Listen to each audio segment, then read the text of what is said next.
Hello, and welcome to Reserve Inspirations D&D, where my friends and I play sci-fi. Well, here we go. We're starting off real good already. A sci-fi homebrew version of Dungeons and Dragons for your entertainment. My name is Aaron, your Galaxy Master, and I'm joined this evening by only two friends and players for a very special one-shot showing what happens to Minerva and Zinesi when they leave the group. So we have Kayla as Zinesi, the Protector ASMR Artificer Artillerist.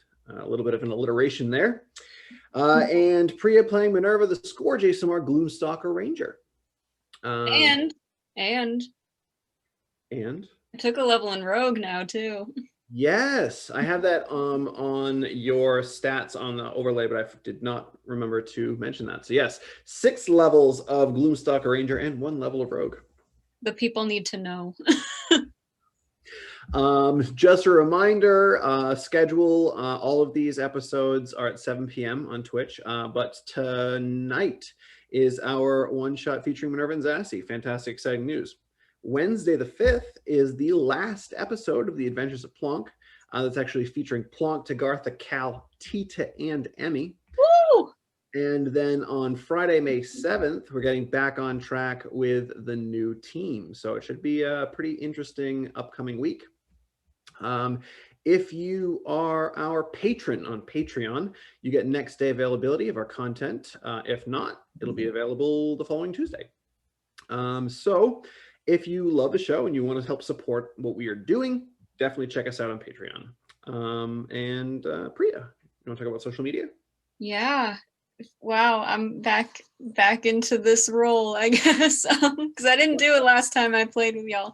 But yeah, if you want to keep up with what we're doing, find us on social media. Just search up Reserve Inspiration on Facebook, Twitter, Instagram, or Tumblr. We should come right up, give us a like and a follow, see what we're doing. We've also got a Discord server that is super fun. Talk about D&D, hang out with us, share some memes. It's a great time. The links to that are in our Twitch as well as our social media bios.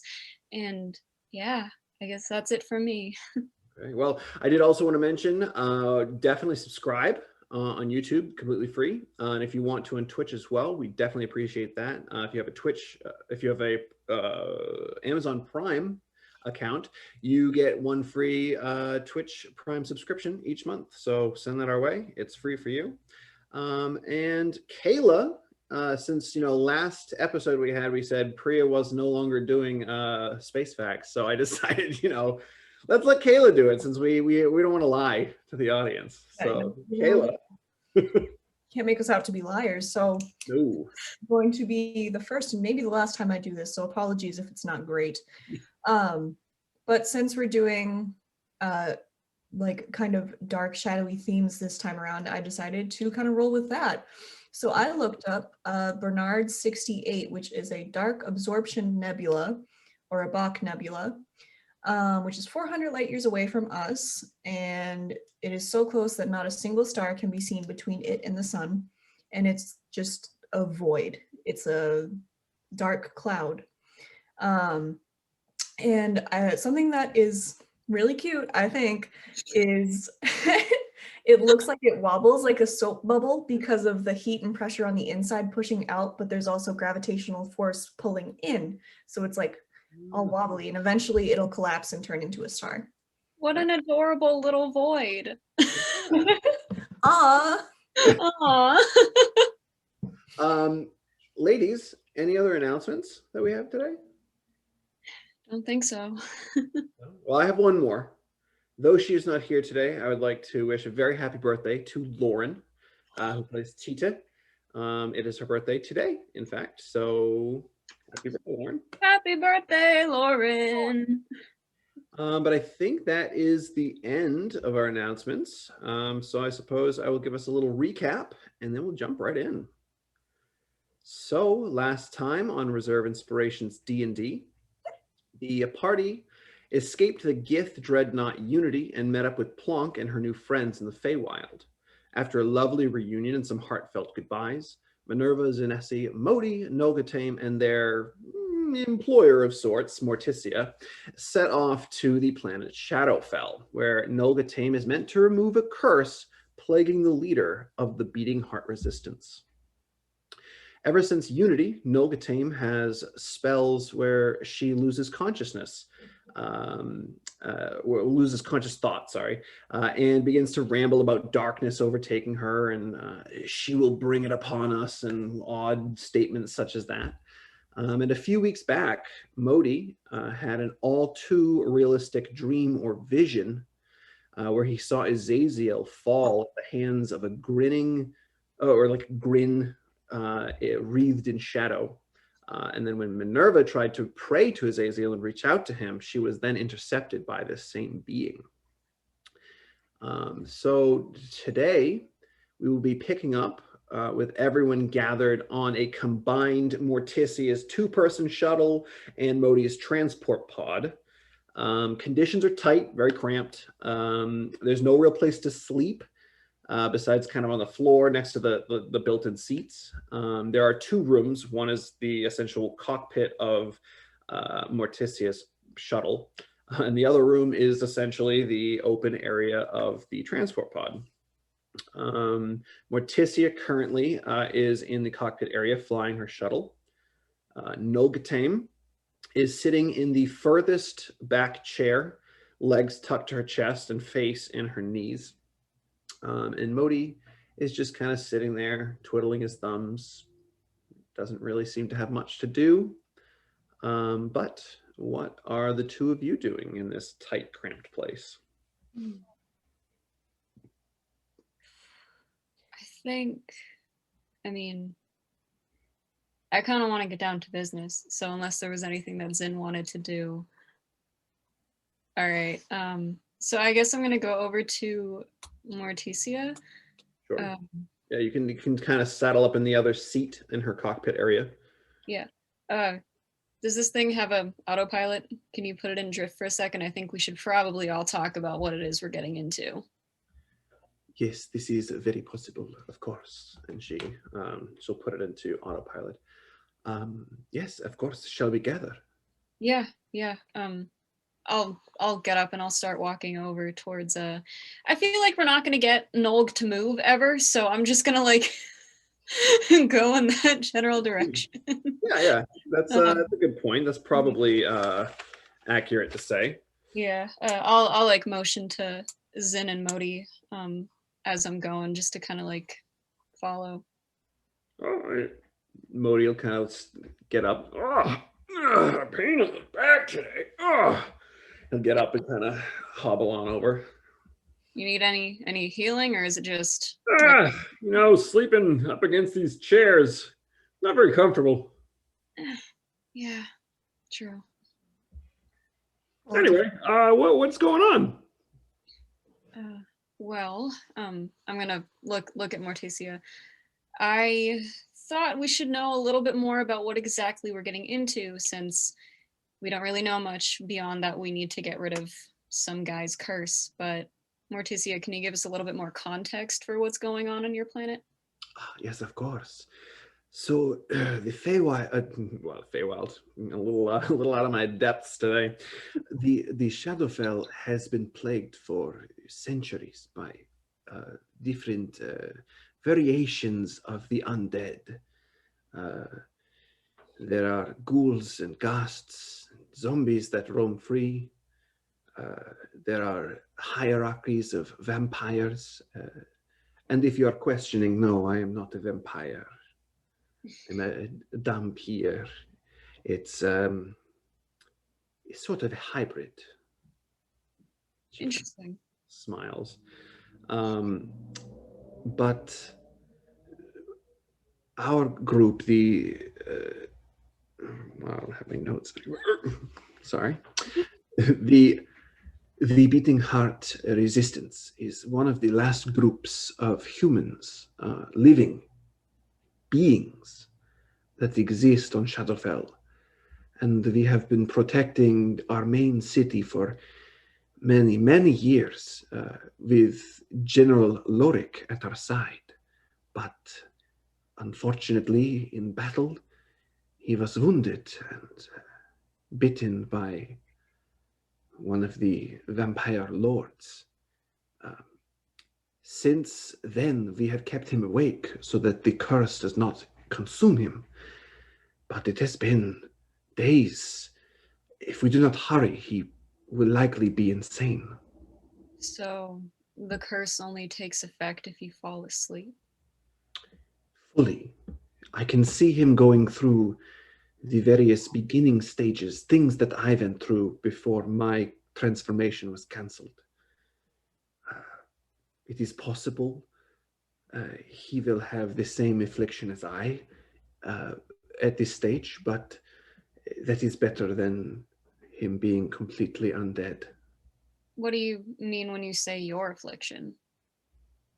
Well, I was many years ago bitten, but I found a sage living deep in the mountains. He was able to, I wouldn't call it a cure, because, well, essentially, I do not sleep anymore. I have yet to sleep since the affliction took me. He made it so that I can rest in other ways. Meditation, just not sleep. And the sage is no longer there to help your general? We sent out search parties for him, but we have not been able to locate. It was dire. I left almost immediately once we heard about your cleric friend. And she kind of points to Nolgeteim, who is just kind of rocking back and forth. Yeah, that's the other question. How did you hear about her exactly? We have scouts and shuttles all over the galaxy. Well, this sector at the very least. And they let us know. They got the message. We told them, of course, the affliction plaguing Lorik, and they searched out. They found this cleric. It was Victor? No, I'm not sure who it was, but we have a spy who lives or who circles near this Unity ship, and he let me know this Nolgeteim was there as a, well, I guess a slave or a prisoner. And I thought maybe it could work in both our favors. I set her free, and she saves Lorik. So, if I'm understanding you correctly, essentially you work for a group of humans that are battling against vampires again? You said that was the word? Oversimplified, but yes. Okay. All right. What exactly is the history of this conflict? Well, it has always been depressing. There is a cloud that kind of encompasses a mist of sorts that encompasses our planet, keeps most of the sun out. The humans who live there, we have tried to fend back these undead, but there are necromancers who bring them back to life, and when we fall, they bring us back as more. It is worse and worse. There are not many of us left. We are thinking of abandoning our home, but Lorik wants to keep fighting. And there's no third option where some sort of peace arrangement is made? Peace. The undead know only of slaughter and feeding. They look for fresh, living blood, and we're the only ones left who have it. If we leave, I don't know if they'll even survive.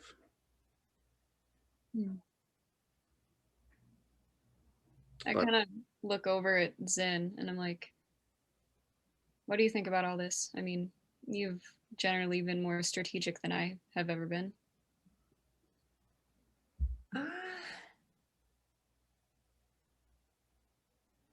I don't know, it's a lot to take in. I mean, if this obviously isn't going to solve the problem that's going on right now with your general and all that, but if they can only live with fresh blood, then what would happen if all y'all just left and let them all die and then came back? This is a conversation to have with Lorik when we see him. But I am not planning on pulling you into our war. I just wish for you to save Lorik, and then you can be on your way. So, what's it like? How are we gonna get to him? Is there? Lorik, we Yeah. just land our ship in the city, and we find him. We go to the palace, and where he is under medical care, and Nolgeteim will perform her ritual, and hopefully he will be back to normal. Maybe. All right, and we'll be out of your hair as soon as possible then. Of course, yes. You're welcome to stay, eat, sleep, whatever you need, of course. And then you are welcome to go on your way. All right, yeah, I mean, thank you for the hospitality, but it doesn't seem like Shadowfell is that welcoming of living creatures. Well, at the moment, no. Hopefully someday we can bring it to a peaceful outcome, perhaps. I hope But so. Nolgeteim, are you able to do this? Are you willing? And Nolgeteim, who's just kind of rocking back and forth. Let me see. Roll for her, see how her mental state is. She begins to chatter again, kind of under her breath, shaking back and forth. Nocticula, the darkness is coming. Queen of the void. And she's just rocking back and forth. And Morticia is like, excuse me, what are you saying? And she goes to touch her face, and Nolgeteim just grabs her hand, stares her down, her eyes all black, solid black, just squeezing tighter and tighter. And Morticia's like, what is going on? She, like, pulls away. Do you know what is happening with her? Absolutely not, but it seems like she has moments of clarity sometimes, so hopefully the four of us can get her to the location of your general, and then maybe she'll have one of her better moments to perform the ritual. Well, I certainly hope so. Okay. Would I know, like, because she said, like, I didn't hear you, like, a name, or she said, like, Queen of the Void. Would she know? Could I, like, roll and see if Zin would know anything about that? Yeah, make a religion check. Oh boy. First roll up, one shot. One. It's not a good one. Oh no. That was a 5 + 2, so probably not. The name that you only caught the beginning. Sorry, you only caught the end of the name, which was, it sounded like it ended with Eula, almost, something along those lines. But yeah, the Queen of the Void doesn't seem to ring a bell at all. Well, rats. Okay, well, I think if we're all, like, going in our own direction, I'll kind of, like, sit next to Nolgeteim for when she pops out of it. Sure. Min, how about you? I want to have a conversation with Modi and Zin. I don't know if Nolgeteim would want to hear this conversation, but also she's probably not lucid, and also maybe she should know about it at some point. So I think I'm also just kind of gonna keep sitting in that general area, in motion for Modi to sit next to me. But I'm gonna, before I like sit down and stuff, I'm gonna turn to Morticia and say, well, thanks for the information. I won't get in the way of your piloting anymore, but yeah, if you could just get us as close to your general as possible, we can make this quick. Not to worry, I will make sure this happens. And I am more than willing to compensate all of you for your time, of course. All right, thanks. She kind of nods. Yeah, so you can, Zin, you sit next to Nulg. Or do you want to have the conversation with Minerva first while Nulg is kind of freaking out? Yeah, I'll probably, like, I don't know where Minerva wants to go, but if, like, we can Seriously, say whatever. seriously. Oh, I mean, no, Like, really on the same thing, that doesn't really matter. But like, if I can just have her like in my peripheral, so I can see. Yeah. Yeah. Yeah, you can definitely do that for sure. and I want Modi to be in this little Oh huddle. yeah, I'm here, man. I'm here. I know it's hard to see me. It's real dark. Okay, so maybe I'm overthinking things, or maybe I'm not. But Modi, when you saw Azazel die, Yeah. you said he mentioned that book we're supposed to find was on a shadowy planet underground, right? Yeah. Do you think this is that planet? Oh, I mean, how many other shadowy planets exist in our? I didn't even think of that. That's brilliant. No, I mean, no, okay. So maybe I am just overthinking it, and it's not something we have to deal with. Yeah. Well, Zaziel did make a point that that's a very important book. Yeah, he did. She just kind of scowls. Yeah, but Oh, if it's there, we should maybe look at it at least. I mean, maybe. He never explained why it was important, unless I'm forgetting. Yeah, no, he had a hard time explaining a lot of things. So I don't think we really have anything to even work with. We don't know we don't even know if this is the right planet, and if it is, there's so much that exists underground, we wouldn't necessarily know in what direction we're going. That's true. That's true. Man, didn't you say though that when you spoke to Azazel, didn't he say that you had to keep the book out of the hands of someone or something, or I don't know? He said that I have to keep it safe until I can destroy it, and until I do that, as long as it is in my possession, something is going to be coming after me to get it. Oh, fantastic. Yeah, I don't want anything to do with that book. Yeah. Yeah, that's what I'm thinking. But I don't know. I can't help but wonder if this is the planet he was talking about. I'm just concerned about what else we might run into aside from vampires. I keep forgetting the word that she uses for them. I don't know what they are. Well, she said all kinds of things. She said there's vampire lords and was it ghosts? No. Yeah, I mean, I know what ghouls and zombies are. Like, I know that. I've just never heard of a vampire before. Well, I think vampires are a little smarter than your average undead. Great. All right. Well, last thing I want to deal with is undead. Yeah. Last thing I want to deal with is Azazel's unfinished business. Well, I get you don't really like him that much, man, and I totally understand that, especially if he did in fact take your memories, but I just... She kind of like flinches a little bit because Zin does not know that. Oh. She's like, ooh. This whole time, Zin is trying to figure out why the hell it is the way it is, and he says that, and she's like, "Sir." So I don't know. Maybe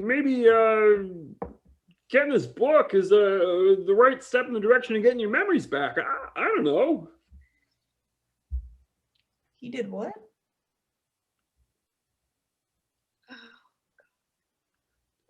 Was I did I? I mean, well, it's not like it was a secret, but it's not something I was advertising, really. It's okay, Modi, no worries. Sorry, man. No, it doesn't make any sense. Yeah. You're telling me. You're telling me. Why would he send you on an impossible mission that you could die? I mean, Without any instruction on how to destroy the thing that people would hunt you down for. And to be honest, it's something that he probably could expect if I was still unwaveringly loyal, but I don't know. I don't think he knew the extent to which I was doubting him. I don't even have any solid proof that he was the one that took my memories, but I have a lot of reason to believe that may have been the case. So. Well, you know, man, I've been working on some new spells. Iwan's been kind of helping me out here and there, and I'm getting closer. I think soon I'll have something to help restore your memory. That'd be nice. Yeah, I'm trying. I'm working on it. Don't feel like that's something you have to take on like Number one priority right now. that. We've got a couple other priorities. But speaking of the book potentially being a way to get my memories back or to figure something out, I don't know if that's entirely the case, because I mean, I didn't know this when we were working on the Halo ship, but apparently Nolg had something very similar happen to her, and she didn't have any memories either, but number one was able to get her memories back by, it was some sort of crystal he had. I don't know exactly what it was though. There's ways to do that. Harness restorative magic into items. It's possible he was able to get his hands on it. From what I know, it's pretty expensive. Yeah, but I mean, if there's other ways of doing it that don't involve super mysterious, terrifying book, I think I'd rather pursue another way, maybe. Yeah. If that's even the case, I don't actually know if I want them back. Well, But Morticia said you plan on paying us. That could be part of the fund. True. I mean, I still have to decide if I actually want them back. You know, might do more harm than good. To this point, Zin, where you start to see Nolgeteim begin to convulse. She starts to like shake and foam at the mouth. Her eyes are still solid black. And she kind of is like shaking, and she falls off of her chair and hits the ground, still like convulsing and seizing.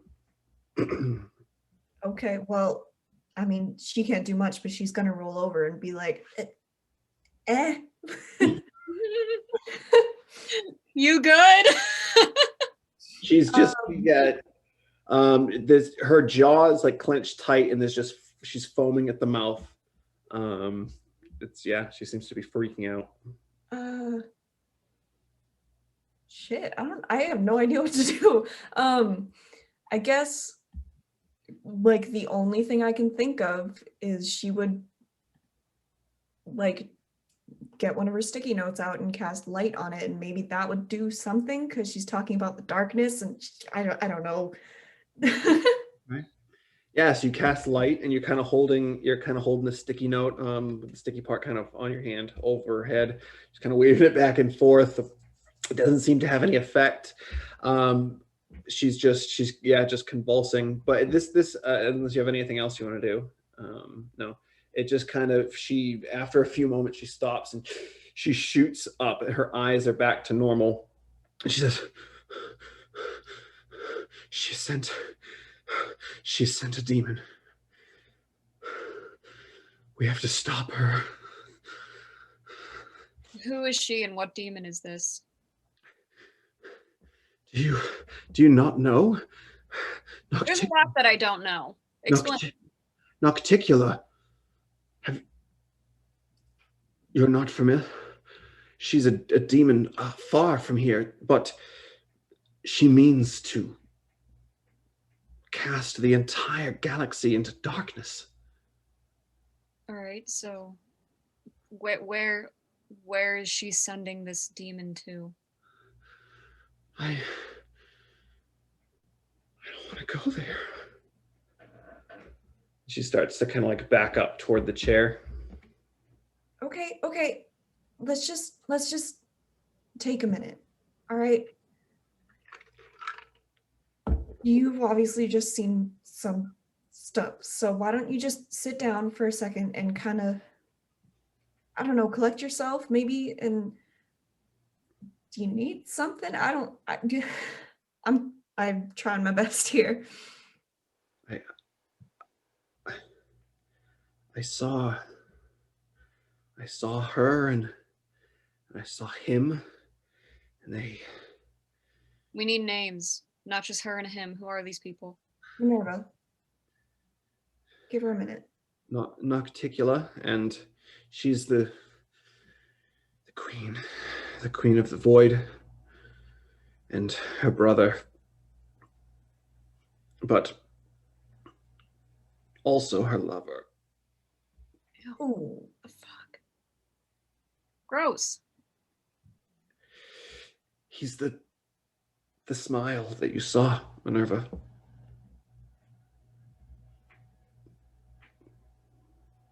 I saw it myself.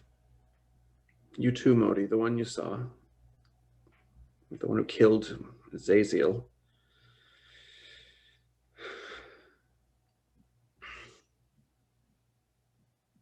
Where is he? Who?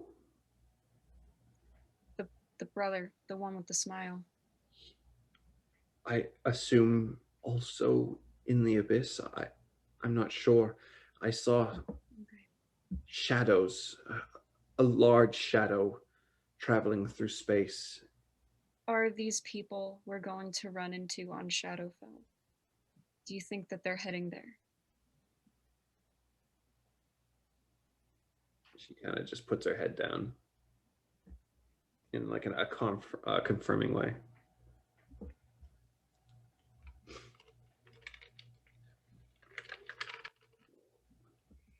this just got a lot more interesting, didn't it?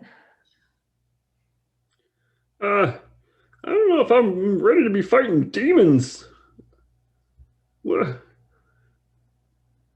Well, that's not what we were hired to do. We have a job to do here, and then we can decide what we want to do after, whether that is fighting demons or not. Maybe we should just take things one step at a time. That's a good idea. And Modi puts a hand kind of on Nolg's shoulder. Are you up for taking care of that curse? She kind of looks. If it will help us to get off that planet quicker, I most certainly can deal with that.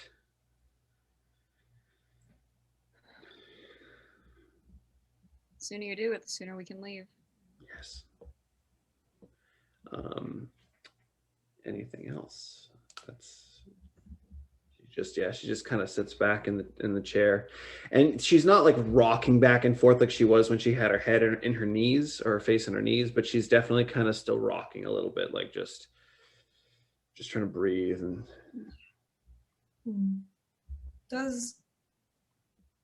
How much longer is the trip?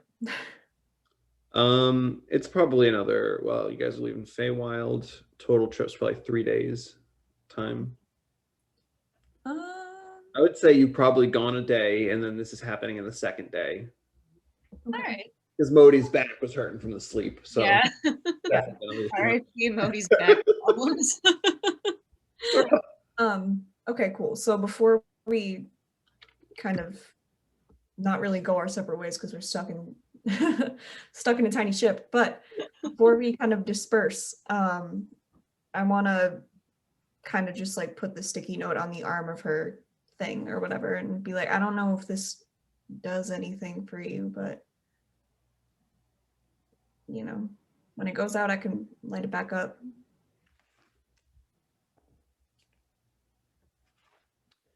She, you kind of put it on her shoulder, and she kind of just peels it off, looks up at you, gives a little bit of a smile, and then just kind of nods, and she'll hold on to it in her hands.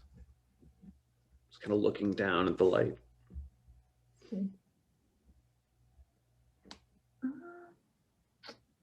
Anything else that you would like to do? Is there like is there like a window anywhere here, or is it kind of just like They're small, but yeah, there's these small kind of square-like, a little bit more rounded, but in more of a square shape than a circle windows. Yeah. I think I'll probably just go sit by one, look out for a bit. Okay.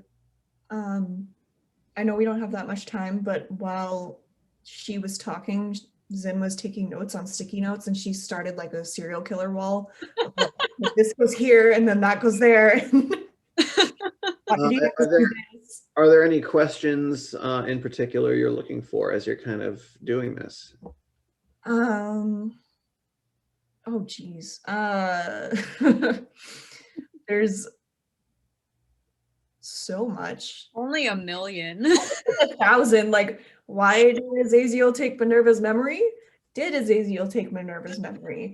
Why is this all happening right now? What's the deal? Brother also lover? Question mark.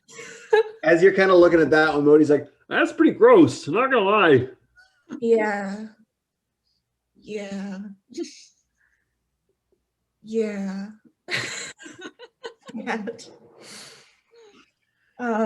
Yeah, so basically questions about everything. Also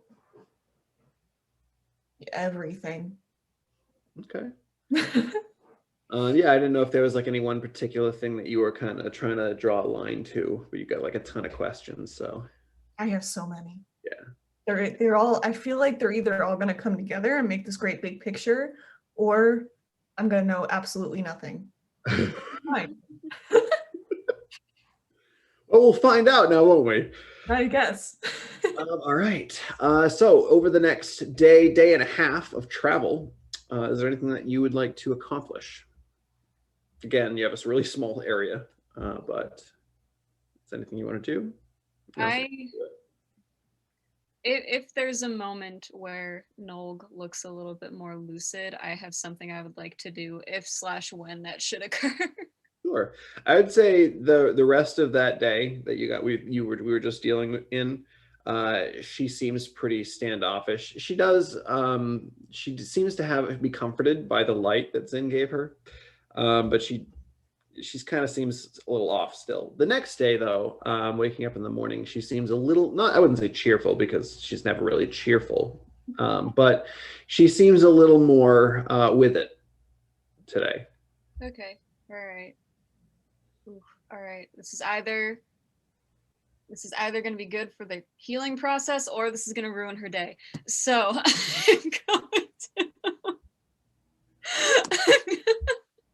I'm gonna go in the half of this configuration that is Modi's transport pod.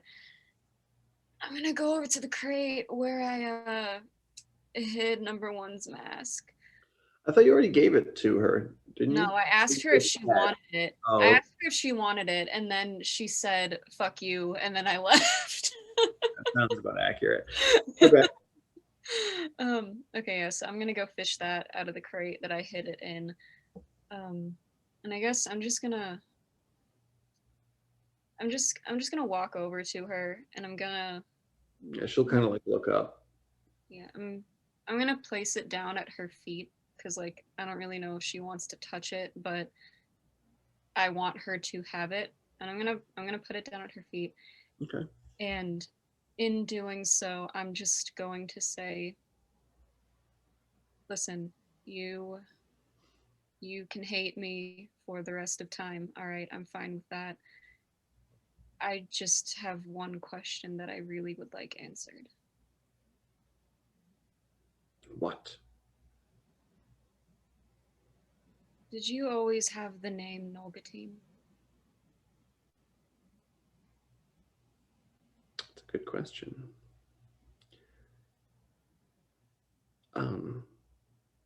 Only because, well, number one referred to you as Nolgeteim, and he knew you before you lost your memory. So I don't know. My name, many years ago, was Carolina. But I suppose Gherkin referred to me as Nolgeteim because that's what you knew me as. So he didn't know your actual name?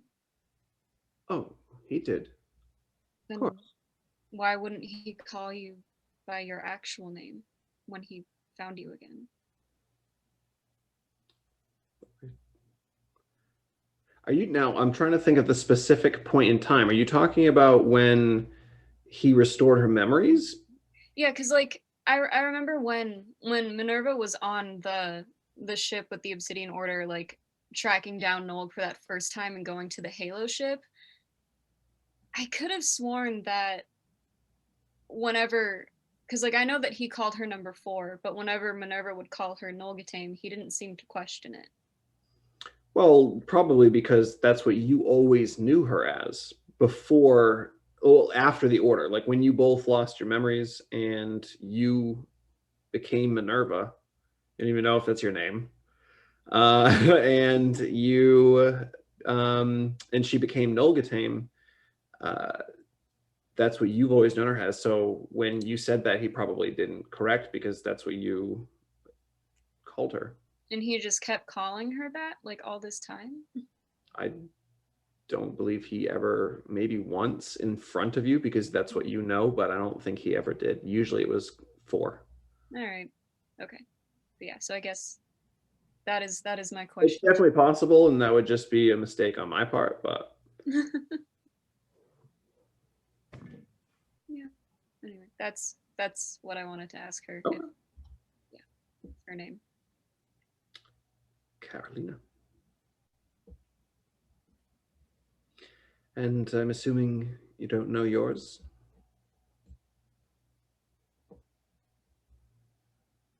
Well, maybe, like Modron said, get your memories back. Is it worth it? Well, for me, it was for a time. But now that my one reason for living is gone, I kind of wish I didn't have those memories anymore.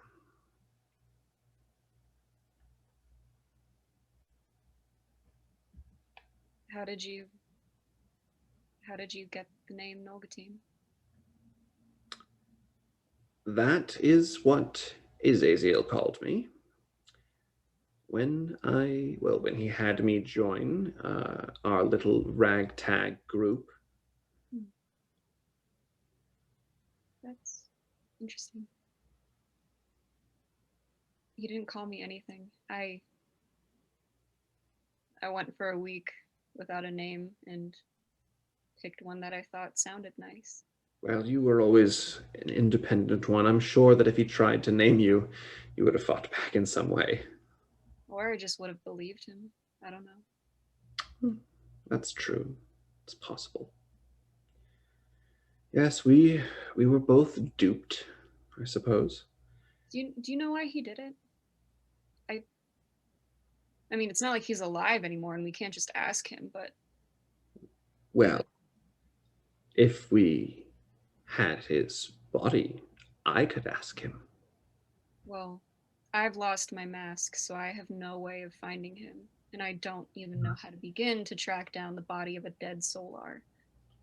Who's to say that I mean, I don't know how much of this stuff works, but is there even a physical body that he leaves behind? Like, he's a different kind of being from us. That's true. You and I are both celestial, but not in the way that he was. And without my mask, I can't really track anything. Anything that I don't know for certain doesn't exist. I was going to say, maybe not across space, but from what I remember, you're a pretty good tracker.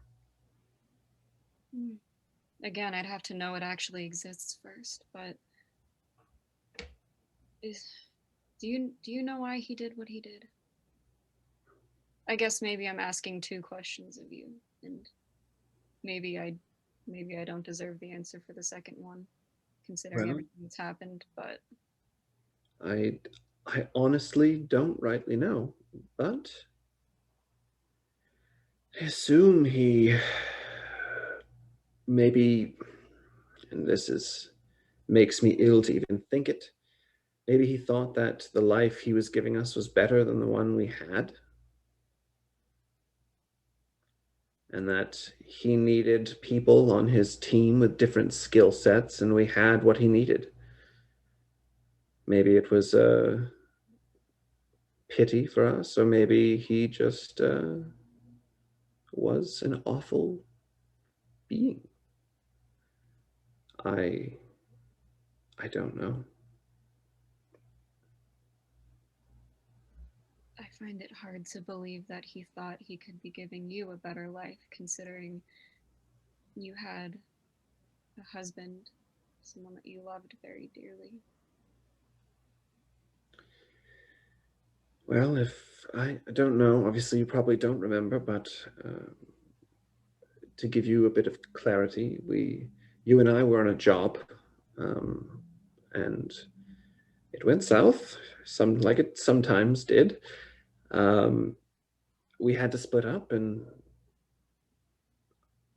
I was overtaken. I didn't know what happened to you, and when I came to, I was squinting at a bright light, and last thing I really remember from that was waking up on the Halo ship.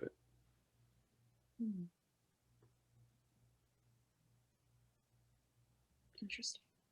He did say I was grievously wounded, but I do have scars to prove it, but I don't remember it. Yeah. I was maybe in and out during. Makes sense. All right, well, thank you for that. I won't bother you with any more questions, and if it means anything, I really am sorry about what happened. She kind of gives a little nod. Thank you. Yeah. He was only doing what he thought would save you. That's all he wanted right up until the end of it, I'm sure. Oh, I don't doubt it. The fool.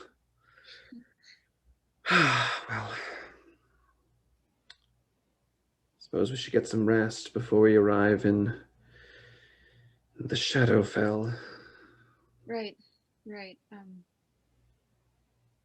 Yeah, I mean, I know things aren't like they used to be, but me and Zin and Modi will have your back while you're performing that ritual. So, Thank you. best of luck. Thank you. Yeah, she just kind of breathes in heavy and exhales. Anything else that you would like to do? I'm gonna go sit by the window again. Yeah. Anything else? I'm gonna add a sticky note to my wall that I thought of when you guys were doing that whole thing, and I'm sure she heard it because there's like nowhere private to go. But so she's gonna have a sticky note that says not like exactly this, but along the lines of, why didn't anybody else lose their memories? Why is it only Minerva and Nolgeteim? And then I think she'll want to go up to Morticia and kind of like strategize of like, how are we going to do this without dying, like without running into vampires or whatever. Yeah, and she now. Do you want to role play that, or do you want me to? Because she can just pretty much tell you like we'll be able to land on the building that he's in and just go down inside, unless that is being overrun. It should just be a quick down the stairs and past the guards. All right. Well, fingers crossed. Yep. All right. So as you continue on your journey, you begin to come across, you can't even make out a planet per se. It just looks like a huge cloud of smog, like dark gray fog that completely encompasses whatever this planet is. And as Morticia begins to not careen down, but just kind of sail down into the fog, she kind of yells back, Everyone should hold on. The visibility is very shallow, I guess, very low. Visibility is very low at the moment. There may be turbulence. Just please protect yourselves. All right. Oh Zin, yeah. Clicking it in. Zin, does that chair go and park at all, or do you want me to like hold you steady? I don't. I'm gonna assume that it does because regular wheelchairs do. So she's just gonna like lock the wheels and hold on to something and be like, "I think I'm good." All Perfect. right. I'm gonna Down. grab onto something too. Sure. Yeah. Let's roll a piloting check here. There's a lot of turbulence. Nice. On the way down. It's all over the whole way down. But then eventually the clouds begin to disperse. This fog begins to disperse. And you can see a very gray, bleak landscape ahead of you. As you pass overhead, bodies of water look gray and dark. Any type of foliage or trees looks petrified or burnt or just dead. And as you continue to maneuver on, she begins to fly overhead. You can see hordes and hordes of just undead roaming the plains as she's flying overhead. I'm gonna call over to her. Yeah, okay. So once we cure your general, I feel like you should convince him to get everyone to just leave this planet. This looks bad. Well, if maybe you could help me, General Lorik is a headstrong, but he is the best there is. You will see when you meet him. He's very. I like him, and. Well, I'm not very charismatic, but just a thought. Very well. And yes, as she begins to careen over some of these desolate hills, you start to see a large black mountain in the distance, and built into it are all these buildings and houses built up off the ground away from where the zombies can get at. They're built up into the shelves of the mountain all the way around, and any area that looks like it might be not too steep, somewhere where you might be able to climb or walk up easily. It looks like the rock has been blasted away to leave sheer cliffs. And it looks like there's only one main entranceway to the city, and it's heavily guarded. There are barricades. And the ship begins to slowly lower down on what looks like a massive stone rooftop. And then you can see guards beginning to run up and circle around down below. And she says, well, the party is here to welcome us. All right. Okay. And lands down. The gangway door opens, and you see there's a bunch of guards there. And as you all begin to slowly make your way, you one at a time. You can let Morticia go first, however you'd like. But as you begin to exit, you see that the soldiers are in mismatched armor. They're like clothed, and their garb is all tattered. They look pretty worse for wear. It doesn't look like they can get a lot of materials up the mountain, so they're kind of stuck with what they have. Are they human? What are they? Yeah. So far, everyone that you see here looks human, Hmm. which is something that I don't know necessarily that you would really have met before. No. If I did, I don't remember it. So They look very similar to like you and Zinesi, but they don't have like bright colored skin like Zinesi's pink skin, or like radiant eyes like yours. They just look very pale, dingy, kind of dirty, And yeah, but they look similar in build to you. And the guards, they kind of look up. Morticia, you've returned. Oh, good. Lorik is not doing well. We must hurry. And Morticia is like, well, Nolgeteim, looks like it is up to you now. And Nolgeteim is like, yes, I suppose we shall go. And the guard's like, Quick, you must follow. Hurry. and they begin to start running. And there's like this hatch that has a large set of stairs that seems to head downward. A bunch of the guards begin to go down. Morticia kind of waits for everyone to go down, and she looks like she'll follow behind and kind of close the hatch as everyone heading down. Yeah. Kayla, it's stairs. But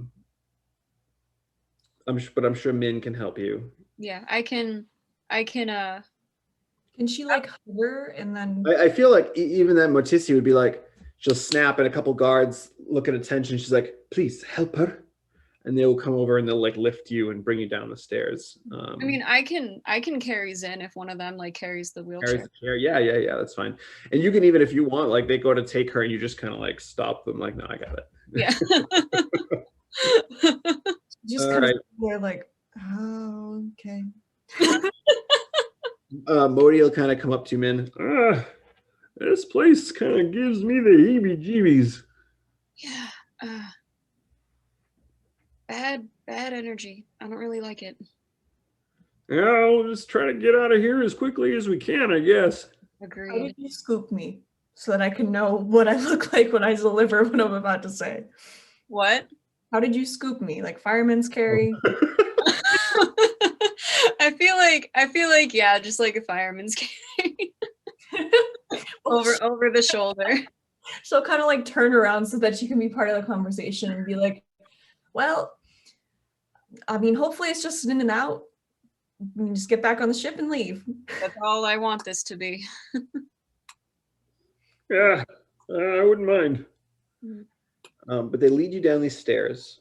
Beautiful tapestries that look as though they are older, slightly tattered along the edges, but beautiful embroidery line most of the walls as you go through. It gives it a bit of color and comfort to a very much bleak area. And you come down to a large chamber where you can see there's a few people in all white, and they seem to be almost sterile, like they've cleaned up. And they're kind of keeping an eye on this one gentleman who's like tossing and turning on this bed that they have kind of set up for him. They have an IV drip going, and they have people tending on him constantly. There are guards all around just in case, perhaps if he turns or whatever it may be, you don't know. But it is well lit in here, and it's quite the chamber. Very large, like I said, those beautiful tapestries all around. Nice. I'd say there's probably about, in this room, maybe 12 guards, 3 doctors, nurses, whatever they may be, and then your group. Okay. All right. Morticia, well, please follow me. And she brings you over. Please, if everyone could stay back. Nolgeteim, if you could. And Nolgeteim kind of looks back, gives you a little bit of a wink, Minerva, and says, it's Carolina, please. And then she walks over and begins to kind of look at this body. And as you guys look down, you can see, I wouldn't say dressed regally, stripped of armor at this point. You can kind of see some decorative armor off to the side on a chair.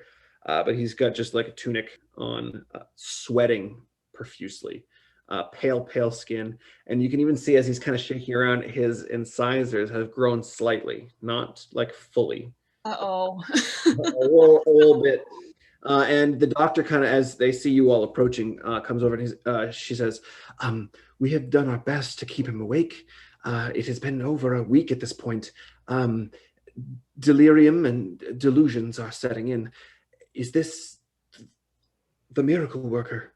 And she kind of points to Nolgeteim, who's like, or Carolina at this point. And Carolina's like, miracle worker, I don't know about that, but I will do my best. And she kind of creeps up to the body.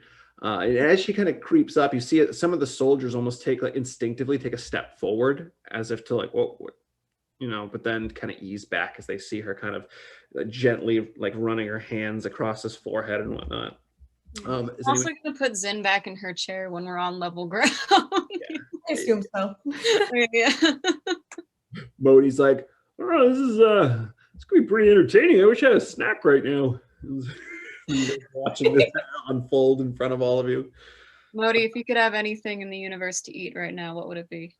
Ooh, it's a good question.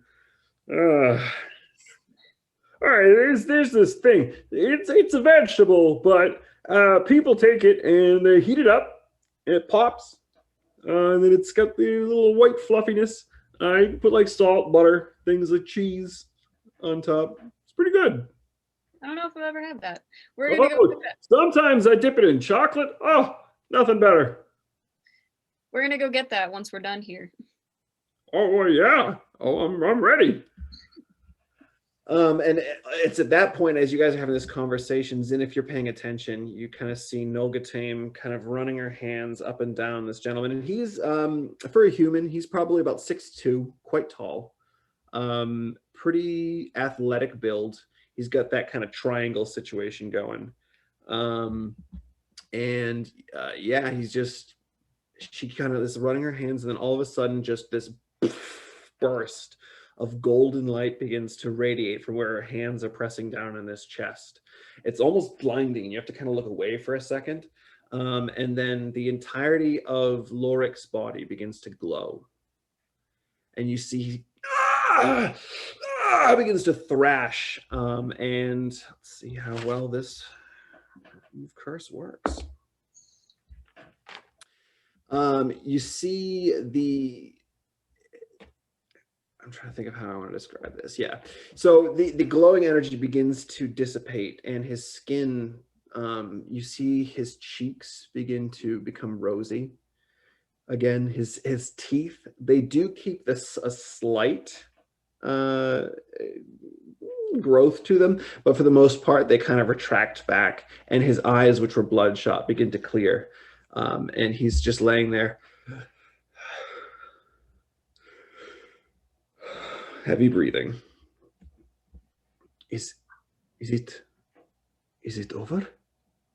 And Nolgeteim kind of looks back. She's like, well, sorry, Carolina. I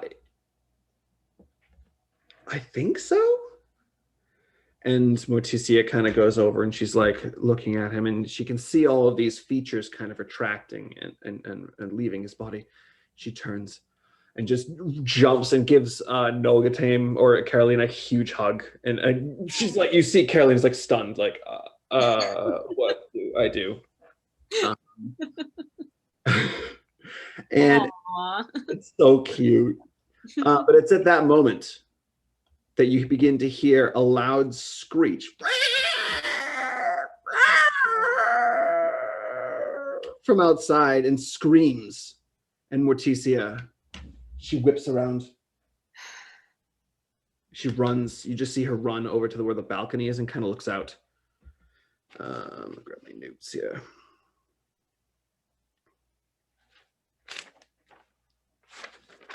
It is a demon. And she kind of begins to yell out, let's see if I can pronounce this correctly. Dämonen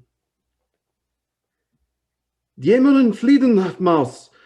Horaf, top ist es. And they begin to, you see a bunch of soldiers begin to start running around. And if I don't know if you guys are making your way over to the balcony at all to see what's going on. I feel like she says like it's a demon, and I'm gonna look at Carolina, who had the vision about a demon, just to like try and gauge what her face is right now. Yeah, you see, well, no, I don't know if Nolgeteim would have, because she didn't say demon. She called it a specific name. So I think, yeah, she probably would have derived it from that. You see her face kind of go flush, more so than it already is, because, you know, she's very pale. And she's like, it's here.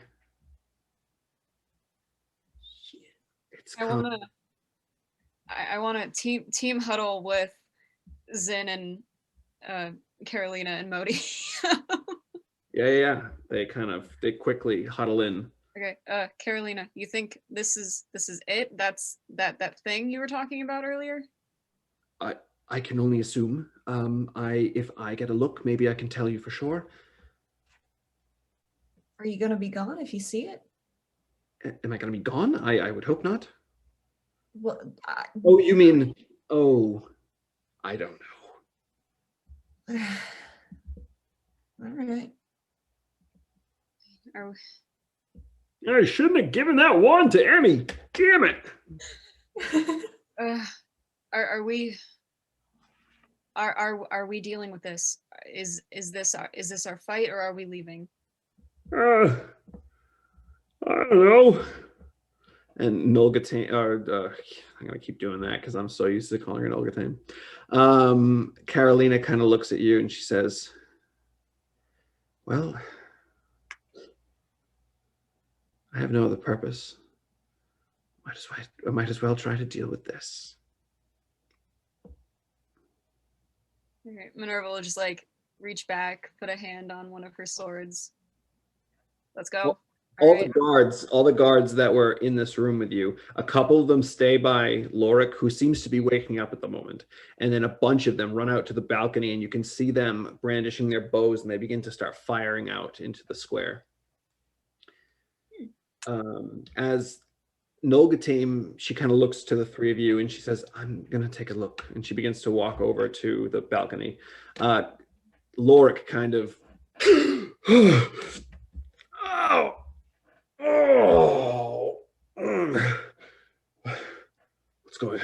what's going on? Who are you? And he's kind of pointing to the two of you and Modi. You know, oh wait, no, Zin, you look like you were gonna. Nope. Take it away, Penny. I don't. I'm like gonna point over to Nolgeteim.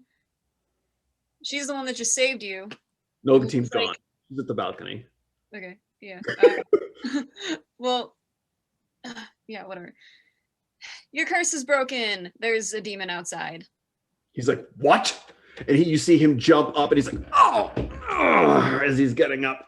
And he doesn't grab his armor, but he grabs his sword and kind of in its sheath and just begins to hobbling over to the balcony area. Yeah. But he goes, Not so bad.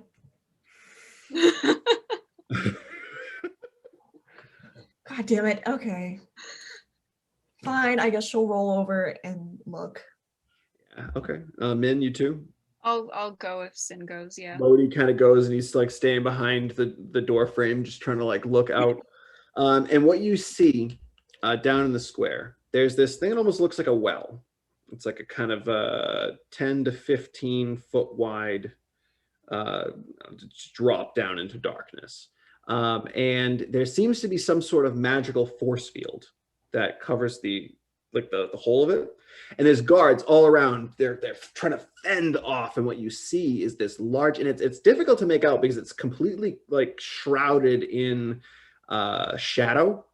But it's got two massive black wings that unfold, and you can't really make out its face or any other part of its body at this point, but it seems to be thrashing down at this magical force field while everyone else is trying to slash at it and fire at it. Let's make a roll real quick. What are you guys doing?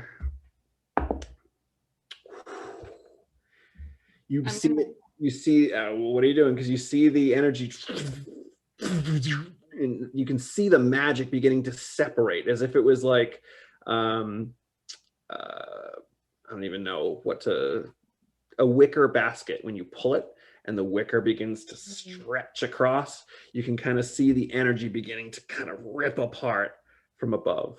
All right.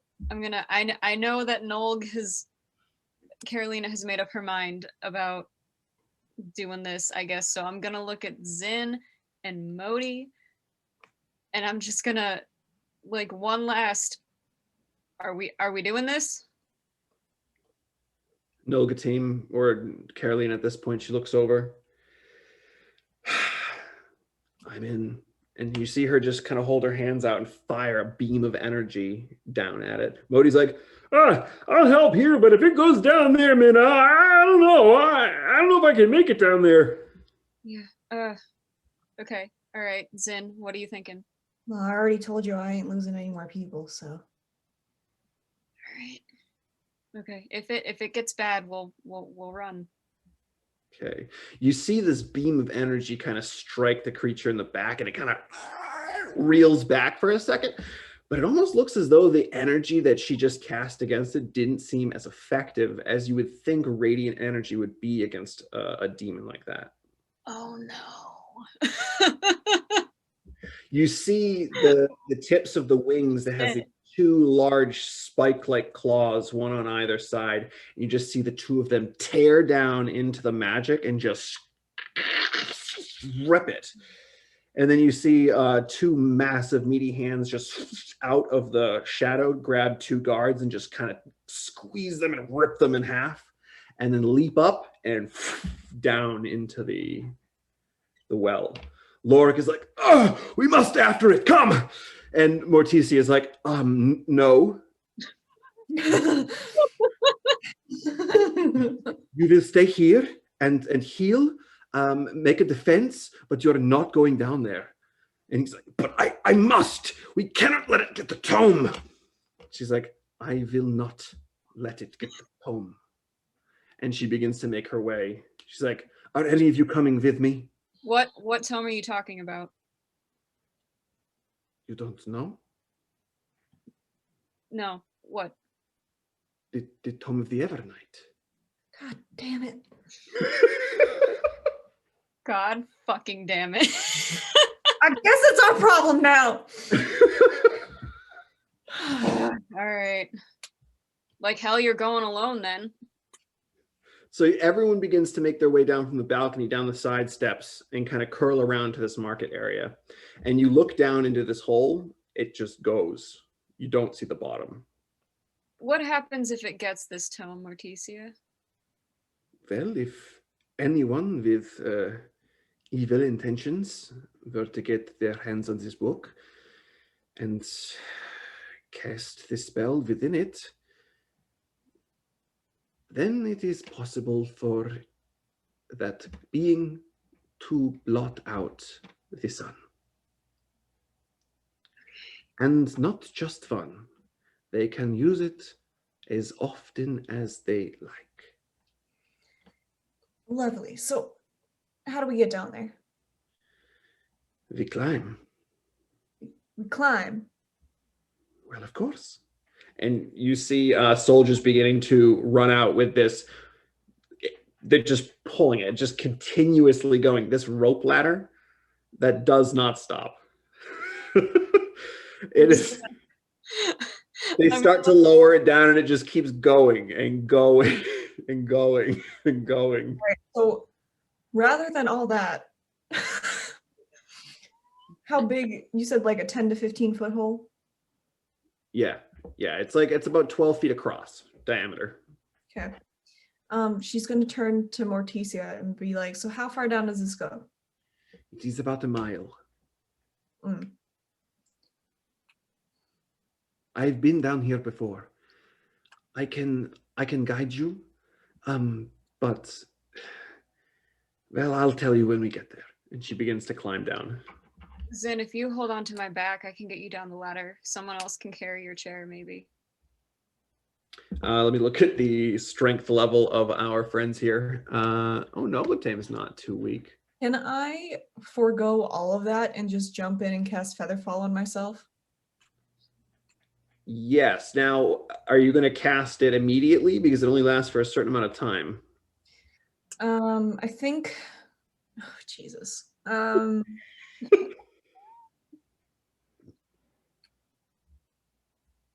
You can try to time it where you just jump and then hope that you catch it before you hit the ground. I don't want to die before we even fight anything. So, I guess I'll let somebody carry me. Okay, I'm going to roll a couple of rolls to see how much damage these soldiers did to this creature.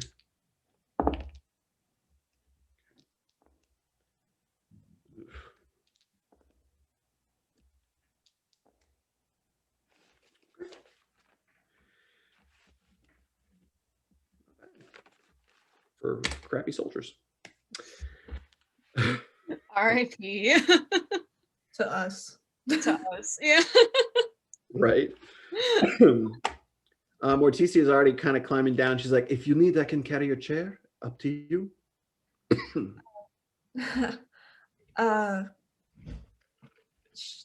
Sure. Yeah, that's fine. She unloops her belt real quick and kind of loops one of the rungs of your chair into it and kind of clicks it back in and begins to climb down. I did not think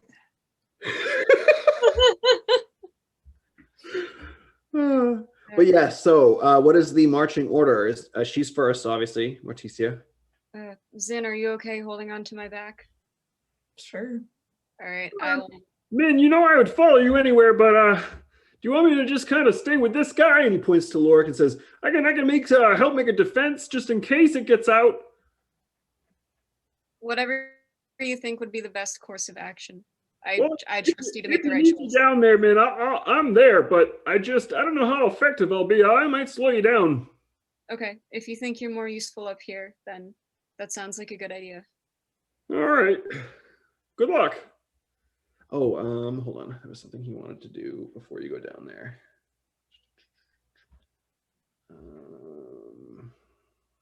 Sorry. I should have had this prepared. Aaron, come on, you're only playing like 5 different NPCs. You're only the entire cast besides me and Caleb. You're right. No, I had a spell that I wanted to cast on one of you. I don't remember which one it was.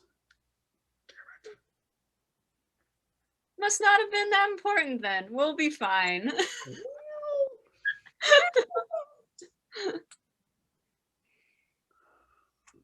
Oh, here it is. All right, so I can I want to help someone. I can only do it to one of you though. So pretty much what I could do is I can help you resist damage that in your mind, and I can give you a better chance of saving from any of the more mental stats.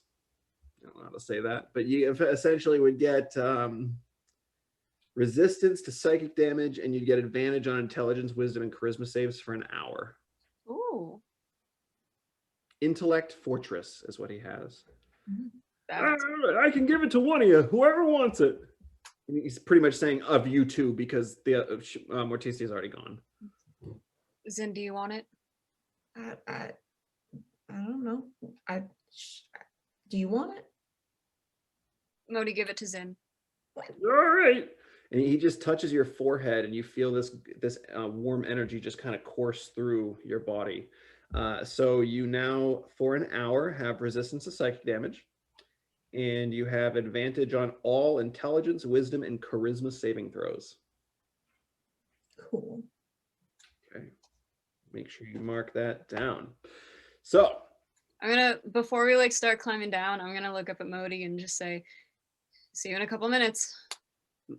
See you in a couple minutes. I'll be waiting. Okay. So you begin to climb down, and it takes some time. It's pitch black, which obviously you both have, well, you all really, Nolgeteim included, have dark vision. So you can see 60 feet-ish. Everything is black and white, of course. But it's enough to be able to just climb down a ladder. That's not too hard. I do need Minerva, since you're carrying Zin, to make a strength check, please, or athletics. Ooh, okay, all right. That'll be a 16 plus 4. Ooh, 20 with ease, as if that you were training for some sort of marathon, just one under the other, all the way down. Without slowing. So that's good. Eventually, you do make your way to the bottom, and it's a circular, about the same size, 12-foot diameter circular bottom, and there is a doorway. Well, not a doorway, it's just an opening that continues on into pitch blackness. The ground is kind of carved stone. It doesn't look natural by any means. It looks like this was carved out of here purposely. But Morticia begins to lead you on, and she kind of turns back. Does anyone need light, or are we okay in the dark? I'm good. You're good. Okay. Very good. And she will keep going. Time passes. You don't have Zoxa, so you don't know how much. Don't know. But yeah, it keeps on going. You come to a point where the path splits, and Morticia is like, we must head to the left first, and then we will come upon a fork of 3, and we must follow the middle. That's the way to the tome? Yes. Okay. So you continue to follow. Now, is there anything that you want to say, do, anything as you're traveling through these passageways? They're very tight, single file. You can easily, though, with your chair, Zen, you can roll through. If you begin to not pay attention, you kind of veer off course even a little bit. You'll hit your knuckles on the stone wall and kind of scrape them up a little bit, though, as you're kind of pushing your chair along. So you got to kind of pay attention. It's a little bit of a bumpy ride, too. Like I said, it's carved stone, so it's not the smoothest thing. Question for Morticia. Okay, sure. So if you're aware of this book that can be used to blot out the sun, why hasn't it been destroyed? We have not been able to find a way. And another thing, the thing that I was going to tell you once we were down here, is none of us up there can enter the chamber where the book is. What do you mean? You must be of celestial blood. Otherwise, it will hurt significantly.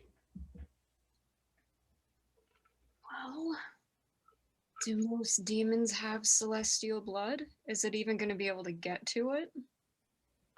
I do not know. Generally, no. Demons do not have celestial blood. It's not necessarily a barrier to stop someone who does not have celestial blood. It is meant to hinder, possibly kill. It is very powerful magic. And you don't know of any way to possibly destroy it? We have tried. Our practitioners of the arcane art have tried to dispel, but I believe this was maybe put on by one of the gods, perhaps. It is a safety, a barrier to keep the book safe. Understood. So, we must continue. And she would keep going. Travel for maybe another 10, 15 minutes or so. You get to the three-way fork. Begin to follow her down the middle corridor. And eventually, after maybe another 10, 15 minutes or so, the chamber begins to open up into maybe a 10 by 15 room, ceiling maybe about 15 high as well. And there is kind of built into this 15-foot high wall, there is a massive statue of some sort of goddess. And there are 2 hands are kind of outstretched downward, leaving a gap of maybe 3 or 4 feet between them. And you can see that there's an opening, like a doorway, right, where the hands kind of open down below. And you can see that there's a bit of a glow at the door. And you can't see through. Trying to look through, it's just a bright golden light. This is what I was speaking of. Unfortunately, I cannot pass through this. I would most likely die. But I will be a secondary defense if the creature were to try to escape. You think it's definitely in there? It is possible. It could be out here, and in that case, well, I'm kind of fucked. But if it is in there, then it is probably weakened. I kind of just give like a like a very wry look to Zin and to Carolina. She's down here, right? Or did she stay up with Modi? Carolina is, yes, she's down there with you. Yeah, it's currently it's the two of you, Carolina and Morticia, but Morticia cannot go forward at this point. All right, so like I give a look to Zin and to Carolina, and I'm just like, guess we're doing Azazel's bidding after all. Yes, never thought I'd be doing that, especially since I hate him so much. Agreed. But I guess no son is worse than, well, the alternative. No sons, in fact. Well, I mean, on the bright side, haha, maybe it'll give us some answers. This is possible, of course, yes. Maybe we will get some answers. Let's hope. I'm going to see if Morticia has anything to assist you before you head in as well.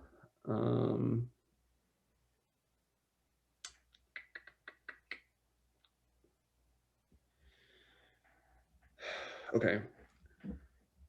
Now, there's actually, I don't know if I can do this to someone else. This might just be only self. Oh, yeah, it's only self. Well, there is not much I can do to help you out here, but if you must retreat back out, please do so, and I will do my best to assist. All right. Yeah. And if that thing gets past us, just make sure it doesn't get past you. It will not.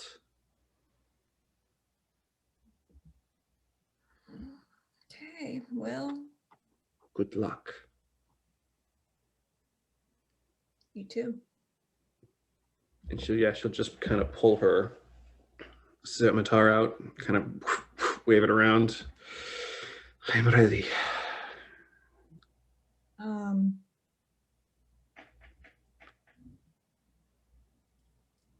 All right.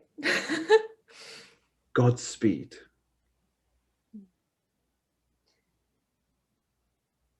If no one else does it, I open the door. Well, there's no door. You just walk into the Yeah. light. All right. So yeah, you just kind of step into the light. Zin. Yeah. Behind Nolgeteim, right behind, one after another, disappear into this light. And as you do so, we're going to take a quick break. We'll be right back. Break's a little shorter today because we only have 2 bios. The last time you'll probably ever see Minerva and Zinesi's bios. So enjoy those.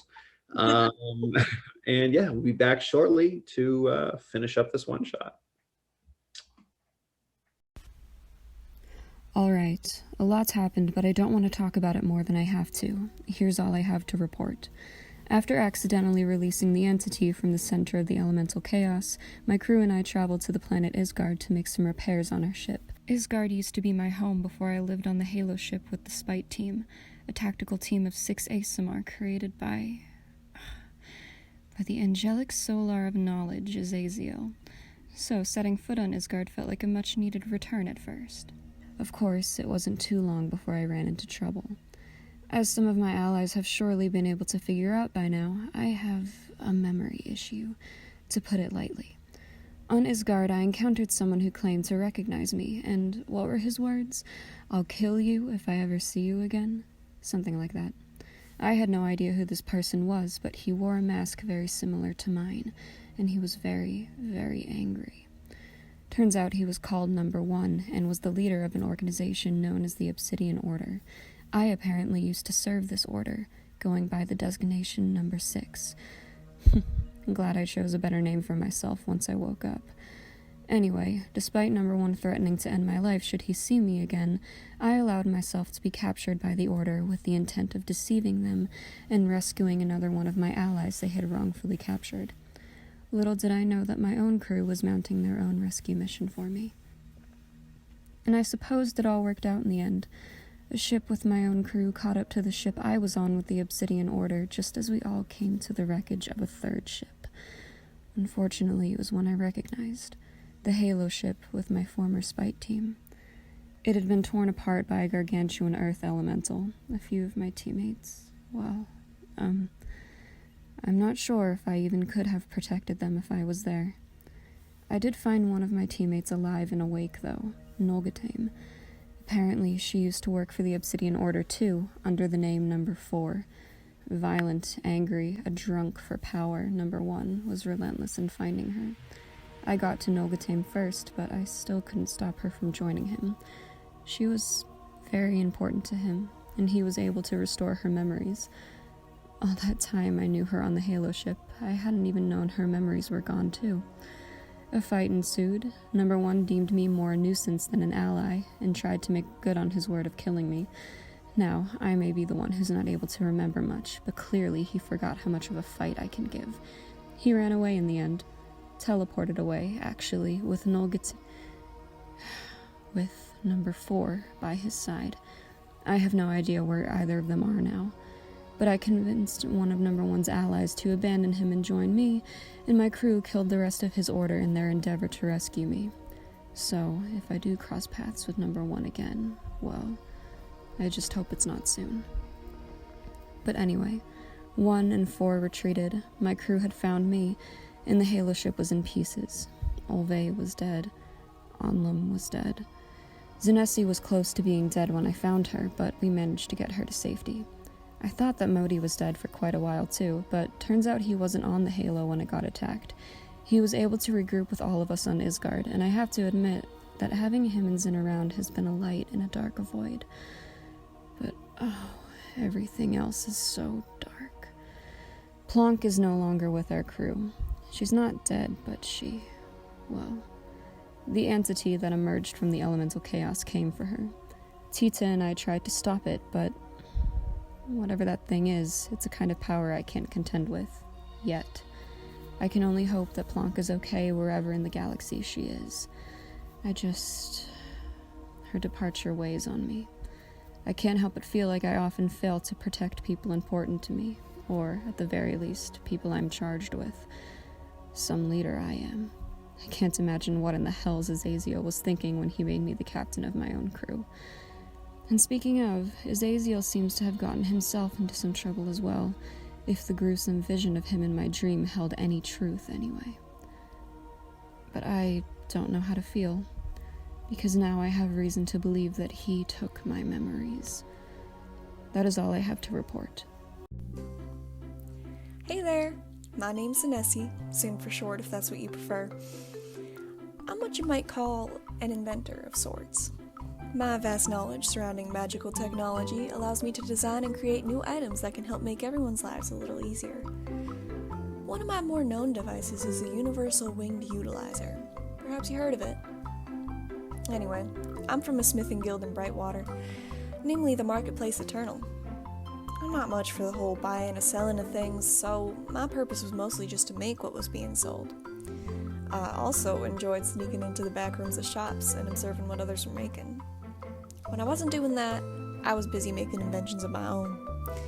I think one of my favorites is definitely the gravity neutralizer. I've been inventing for as long as I can remember. Countless hours at the library, poring over books about alchemy, welding, circuits, enchantments, anything I could get my hands on. When I wasn't in the library, I was sitting at my pa's workbench and tinkering with my new inventions and tweaking blueprints. I still remember my first invention. Long hours of editing and finalizing blueprints, testing prototypes, and eventually fixing prototypes. So thrilling.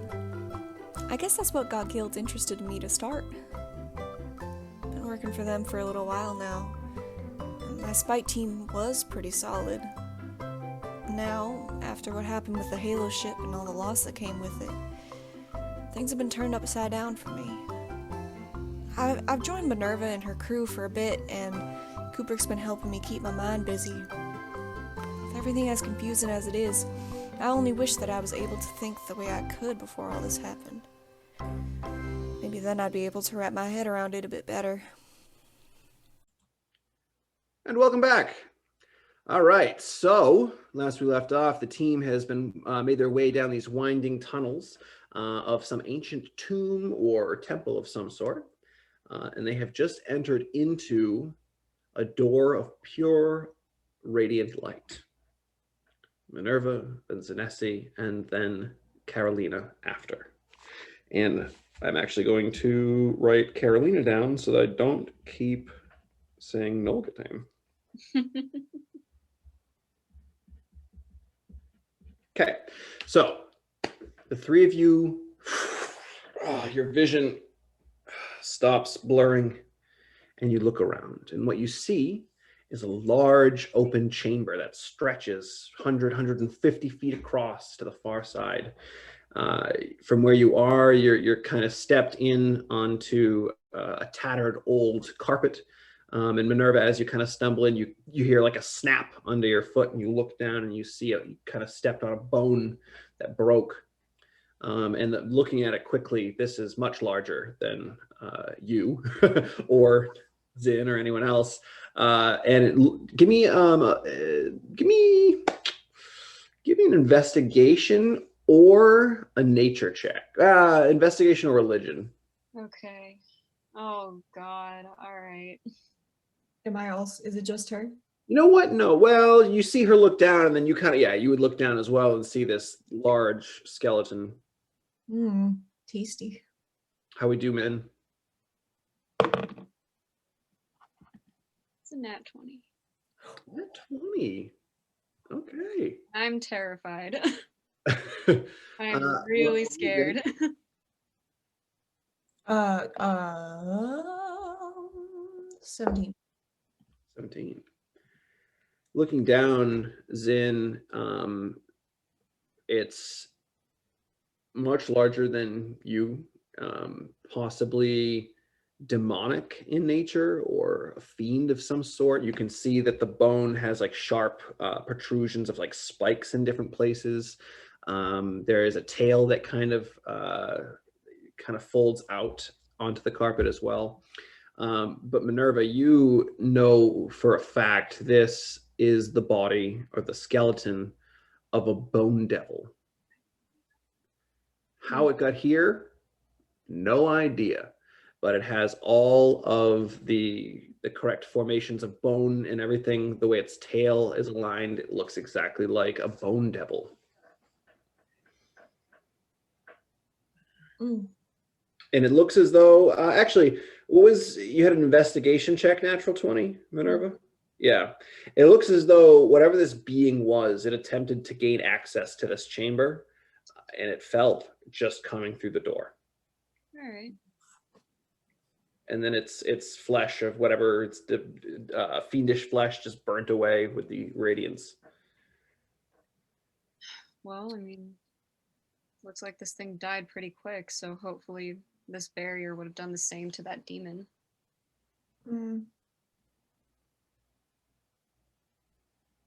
All right. Should we look around?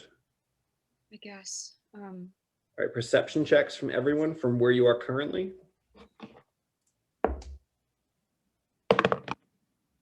And it is not dark in here. It is quite bright, actually. Hate that. All right, what'd you get? I got a 10. 10. Okay. Minerva? 8 plus 6. 14. 14. Sure. Yours was the best, so this is kind of more what you see. Looking in, you can kind of see this. It's a bit run down. Looks like in certain places, bits of the roof have kind of collapsed, leaving debris on the ground. Some of the walls look like in some spots they have collapsed as well, leaving rubble in piles throughout. From your vision, it looks as though it's possible the chamber kind of opens up to the right and to the left up ahead, but it's for where you are, it's difficult to see. But you can see directly across. There's a very large sconce-like device right in the center of the room that's giving off very bright, radiant light. And beyond that, you can kind of see some pews, a little bit in disrepair. Some rubble looks like it maybe fell and collapsed on top. And even further, there seems to be a platform or a stage of some sort where there's a pedestal and some sort of cloth over that as well. That's kind of what you can see from where you are at the moment. What would you like to do?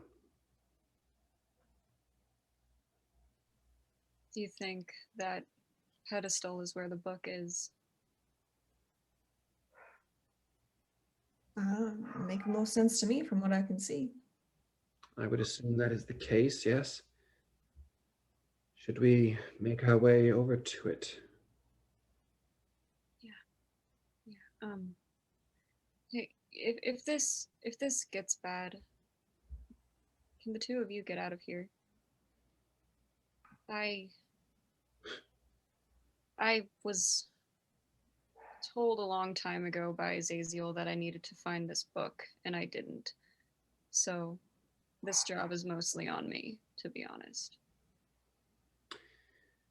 Well, Minerva, I get your sense of honor, but we are with you, and I have nothing to live for at this point. So if worst comes to worst, you're running and I'm staying. And That's not gonna happen. And you're rolling a ways in. no. I hear where you're coming from. But here's the thing. I already told you I don't want to lose anybody else, and I promised Soxa that I would save your ass. So can't break a promise. Okay, so should we all go in together then? I guess so. Yeah. Okay, Note's gonna start walking in. Yeah. I will do the same. Okay, start moving yourselves where you want to start walking. All right, Minerva, as you kind of walk up to there, your vision opens a bit more. Just give me 1 sec, because this is so many things. Yeah, your vision opens up a lot more, and you can kind of see off to the sides there. Beyond the pillar, you think you can kind of see some more bones sticking out, possibly. Nice. Yeah, I know, right? Good stuff. Big core. Looking both ways, yeah, you can see more rubble. There's some large statues in the corners, and yeah, some bright light that just lights up the area. I mean, unless anything like jumps out and attacks, I'm gonna try to go get that book. Okay. Yeah. Nothing seems to happen as you walk forward. Noel's gonna kind of walk with you. I am also walking with you. Just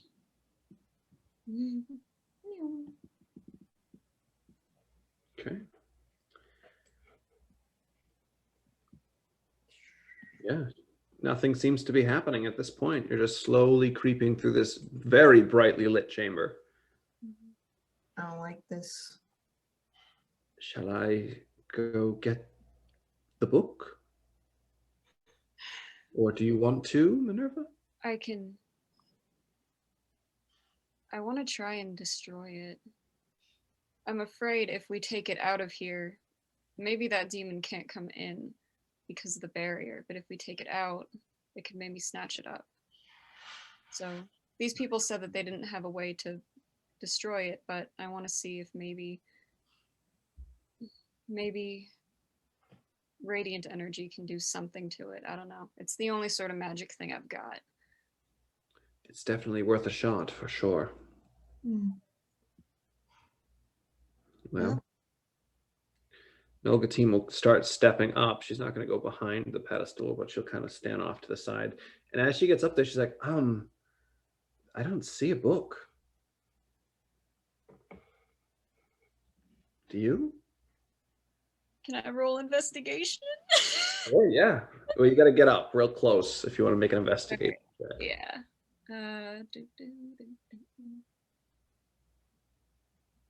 Okay. Oh, I absolutely do not see the book. In fact, I have another if now. Ooh, all right. Getting up the ifs over here. What? So what does that bring you to now? 2? A whopping 2 ifs. Let me real quick save this here. Make that a 2. All right. Well, I can't get up there and investigate. What was your total with the natural one? My total is a 5. Total's a 5. Okay. Yeah, you get up there. At a quick glance, you don't see a book. You kind of just pat down. There's a cloth over the pedestal there, and you kind of lift it up, look underneath, kind of pat it down. No book, from what you can tell. Shit. I mean, I can't go up there because there's stairs. So I can like, I can help you up the stairs, Zin. Just ask. yeah, we can scope. No, Carolina's pretty strong. Well, and like not like super strong like Min or Emmy, but she's pretty strong. So she can help you up if you want. sure, why not? Yeah, she can help lift you up there. No problem. I'll bring your chair up so you can roll around up there. Thanks. All right. Maybe I think she wants to like try and look at it from like this side and see. Sure. Not that that'll make much of a difference, I don't think, but we shall see. You can make an investigation check if you'd like. Boy, would I. All right, not bad. So it's going to be a 13. 13. Yeah, you kind of do similar things to what Minerva was doing, kind of feeling around. The book is visually not there. And feeling around, you don't feel it. There's no bumps in the cloth. Yeah, doesn't seem to be anything there. Is there like... What are you going to say, Min? Is there like any piece of the pedestal that like looks unstable? Like I'm looking for like some sort of compartment that could be like removed and then put back in place. Okay, give me another investigation check. Actually, you had the natural 20, right? That was with the Bone Devil. I got a natural 1 on this. Yeah. That's right. All right. This one, okay, all right, a little better. That's an 11. Sure. Yeah, feeling around, you're kind of going through the whole thing, and then you find a little kind of feel up in the hole. There's a release, and it slides open. Inside, you find a goblet, a cloth, some tongs, but no book.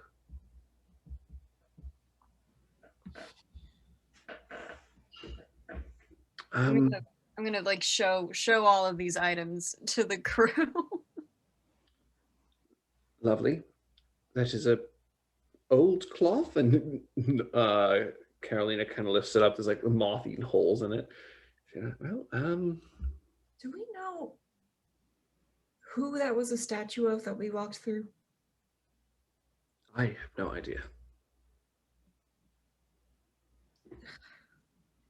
I'm not much for religion.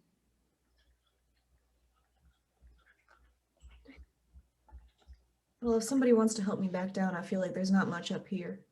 Yeah, I can help you. Thanks. I'll get Zin back down. Sure. Yeah. You can make your way back down. Nolg's gonna stay up there and continue to look. I'll do an investigation for her. I have an idea though. I want to take the tongs with me. Sure. Yeah. What's your plan? I'll say it out loud to Zin because I feel like we might be investigating different things here. But I guess I'm just gonna say, like, as we're going over, I don't know if this will do anything, but I'm gonna go investigate the torch in the middle. All right. I guess I'll see what I know about these statues, I guess. Maybe get some kind of clue. Yeah, no, good idea. Best of luck. All right, just shout if it goes south. You too. All right. So Zin, you are doing what first? She is going to go this way and she said she was going to look at the statues, but I really want her to look at the skeleton. Okay, so you go in to check out the skeleton. Yeah. All right, make an investigation check. Come on. Oh, rats.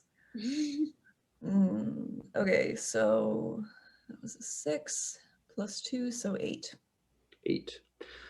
This one, it's difficult to make out. It looks different than what the other creature is that you saw coming in. But it's just bones. Like it's, there's no protrusions coming out of them like spikes. It's hard to make out really what specifically this could be. Well, rats. Okay, statue next then. All right.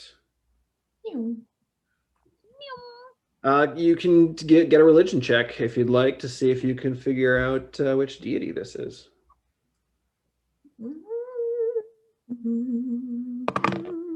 Oh, that's a 19 total. 19 total. Okay. Not only do you know who this statue depicts, but you actually know what planet they reside in. It's in the same celestial sector of the galaxy that you're from. Essentially Mount Olympus is where this god lives, not too far from where you live, Zin, one planet away. And this god is Sol, the god of sun and light. That's why it's so damn bright in here. That's why it's so damn bright. Okay. So Minerva, you said you wanted to go check out that, what did I call it? The, help me out there because you just said what it was. Oh, I called it a torch. Yeah, I don't know. It's something like that. Yeah. Yeah. So yeah, you head over there. Give me an investigation check. All right. I'm particularly looking to see if there's like anything in it, because these tongs gotta grab something. Sure. That's what tongs do. Okay, that's a 15 plus 5. 15 plus 5. 20. Looking in this thing, it's bright. It's hard to keep your eyes focused on it because it's so bright. But you kind of look in, and it almost looks as though it's a sourceless flame. It doesn't seem to be coal. There doesn't seem to be wood or something that's igniting it. It's just lit. It's like a bright, it's not even a flame. It's more just a bright light. I wanna put the tongs in there, like just to see if there's something I can maybe feel, since I can't really see anything. Sure. Yeah, you start to put your hand in and you can almost immediately, now it doesn't hurt you as much because you're resistant to radiant damage, but you begin to feel your hand sear from the radiant light of this. You suffer, this is after your reduction, 3 points of radiant damage. And you kind of you can feel your hand burning. You kind of clack the tongs around inside. Unfortunately, no, there's nothing in there. Oof. All right. Okay. All right. So I'll take my hand out of there once I'm sure there's nothing in there. Can you both give me a perception check real quick? Yeah. No, I don't like how you said that. I do not want to perceive. But I did pretty good. I got a 21. Ooh, okay. Minerva? 25. 25. What is the maximum perception either of you could get? The maximum is 26 for me. Okay. Mine would be 22. Okay. Good to know. Good to know. Yeah, so I don't know, what would you like to do at this point? I'll walk on over to Zin.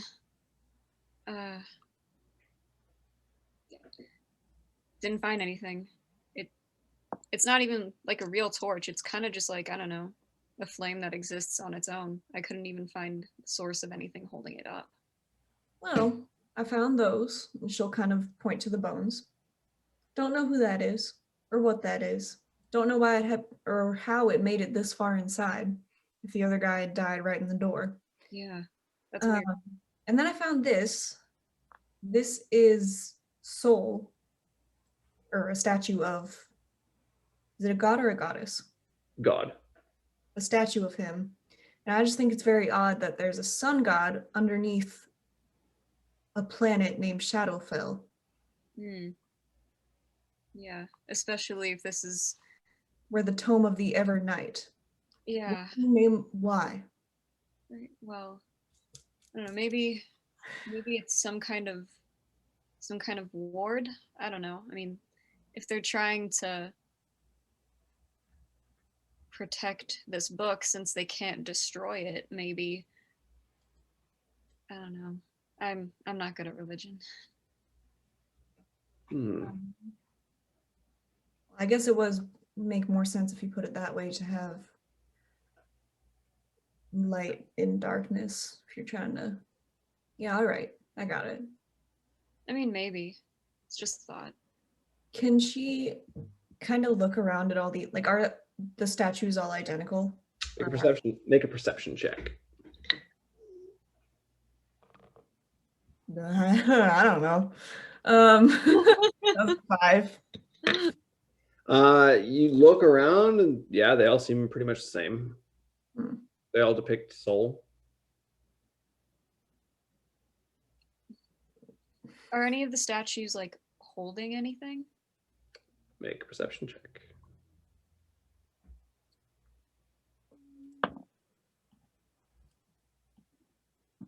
$12. It looks as though they have their, well, one of them at the very least has its hands out as if it's holding something, but there's nothing in its hands. I want to go look over at that statue and see again if there's some kind of like compartment within it. Sure. Make an investigation check.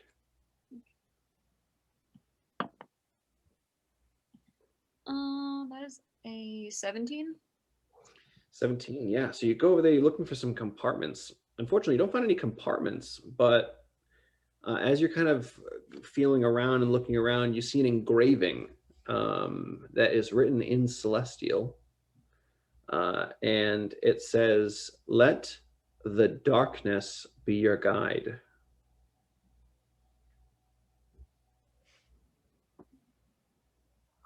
I'm just gonna be like, okay,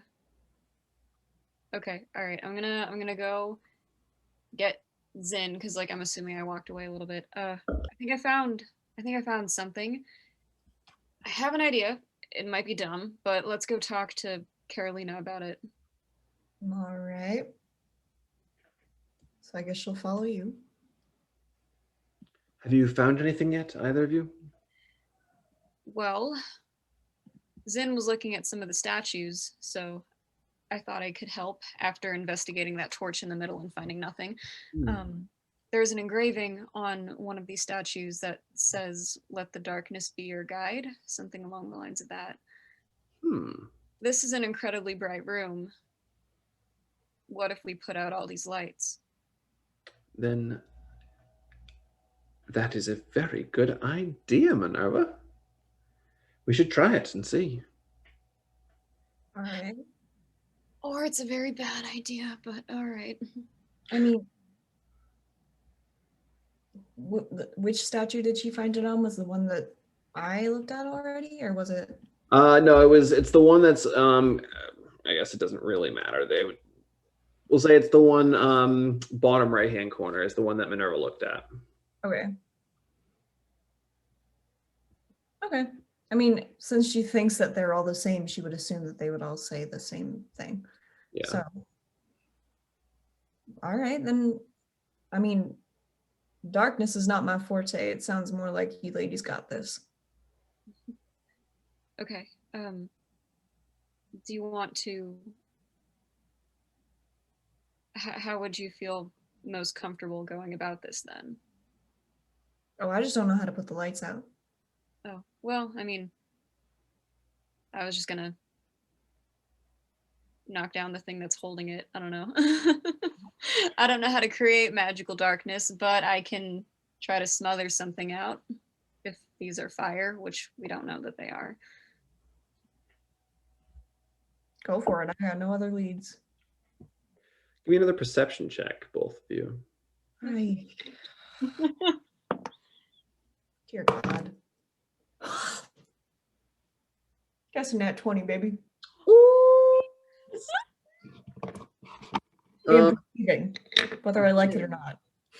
as the three of you are discussing this and discussing whether you want to try to topple these over and knock them down or try to snuff them out, you begin to hear like a slight scratching noise above, but kind of back where you were before, maybe near that statue or by the pillar.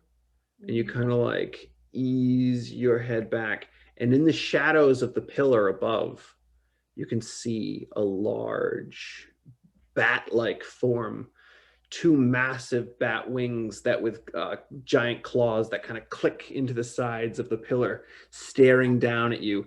Two meaty hands kind of holding on with large claws as well. You see this bat-like face, the squished in nose with all the sharp pointy teeth just looking down in your direction in the bright light. Just watching you. Just watching. Just watching you.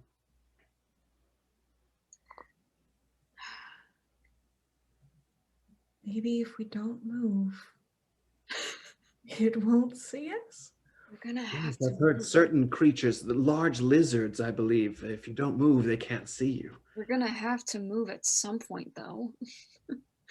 I'm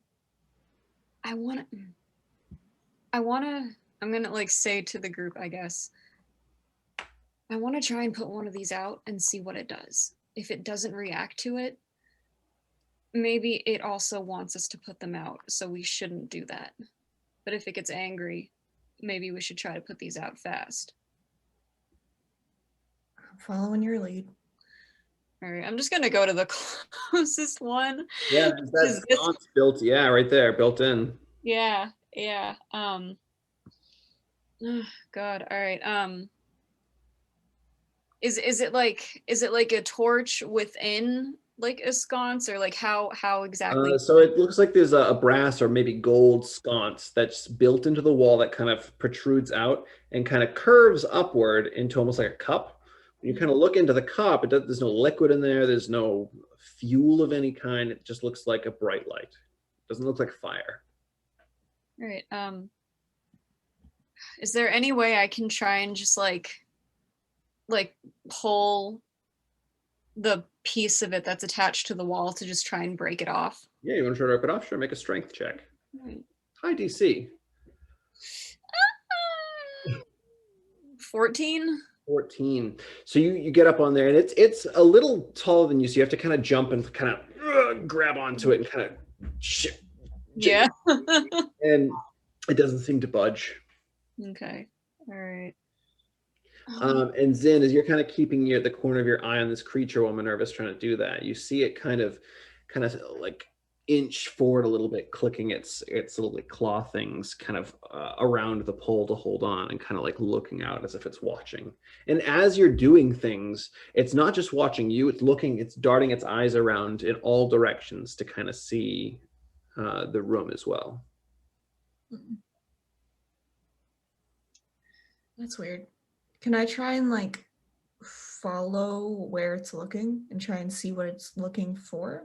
Absolutely. Give me an insight check. Okay.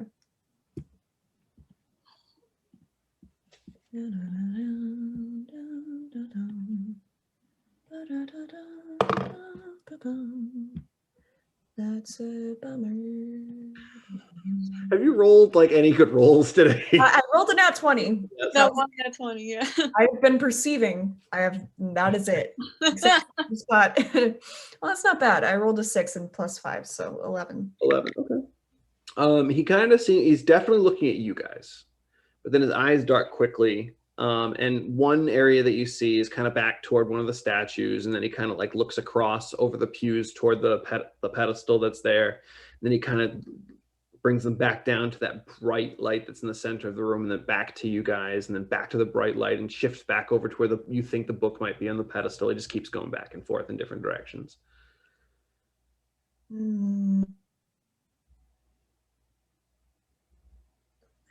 And you can see as well, even though he's up in the shadows, you can see scorch marks across his body from definitely looking from the radiant energy. You can definitely see that he's suffered some damage for sure.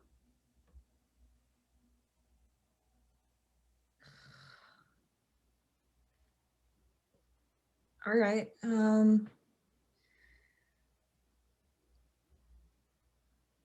This is so weird because I don't know what I want to say because I don't know if anything's going to make it upset or if it even understands language.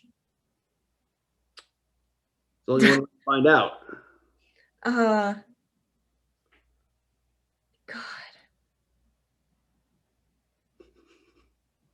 I hate this game.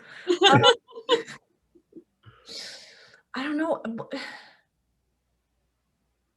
I don't know if that's the light we're supposed to be going for. And then she'll kind of like look at the one in the middle.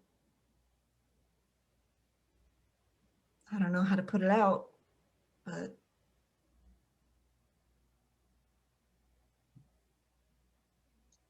can she kind of like roll up to it and see if she knows anything? Like, it's radiant light, so I have no idea how to put it out, but Yeah, you can roll up to it for sure. I'm wondering.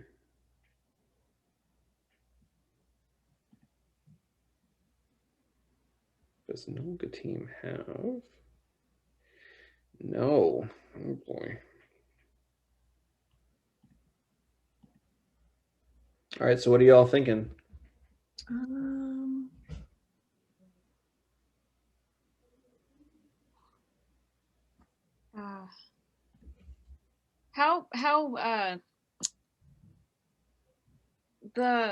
There was a cloth on the pedestal, right?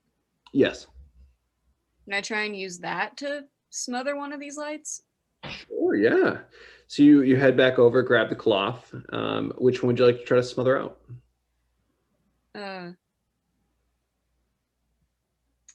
Quick look around the room. I kind of see that Zin is like in the middle. So I guess I will head to that one. Sure. Yeah, you can head down. Mm-hmm. The cloth you think might be slightly too small to cover this thing entirely, but you think you might be able to do something for sure. Might as well try. It out and let it just kind of slowly fall. And as it begins to cover this light with darkness, you kind of, or what are you doing? Just kind of watching it, or? I'm gonna keep my eye on the creature. I want to see how it reacts. Sure. What are you doing, Zen? I want to try and look down towards like the altar, I guess, if that's what we're calling it, the pedestal. Yeah, sure. Zin, perception check. Minerva, insight check.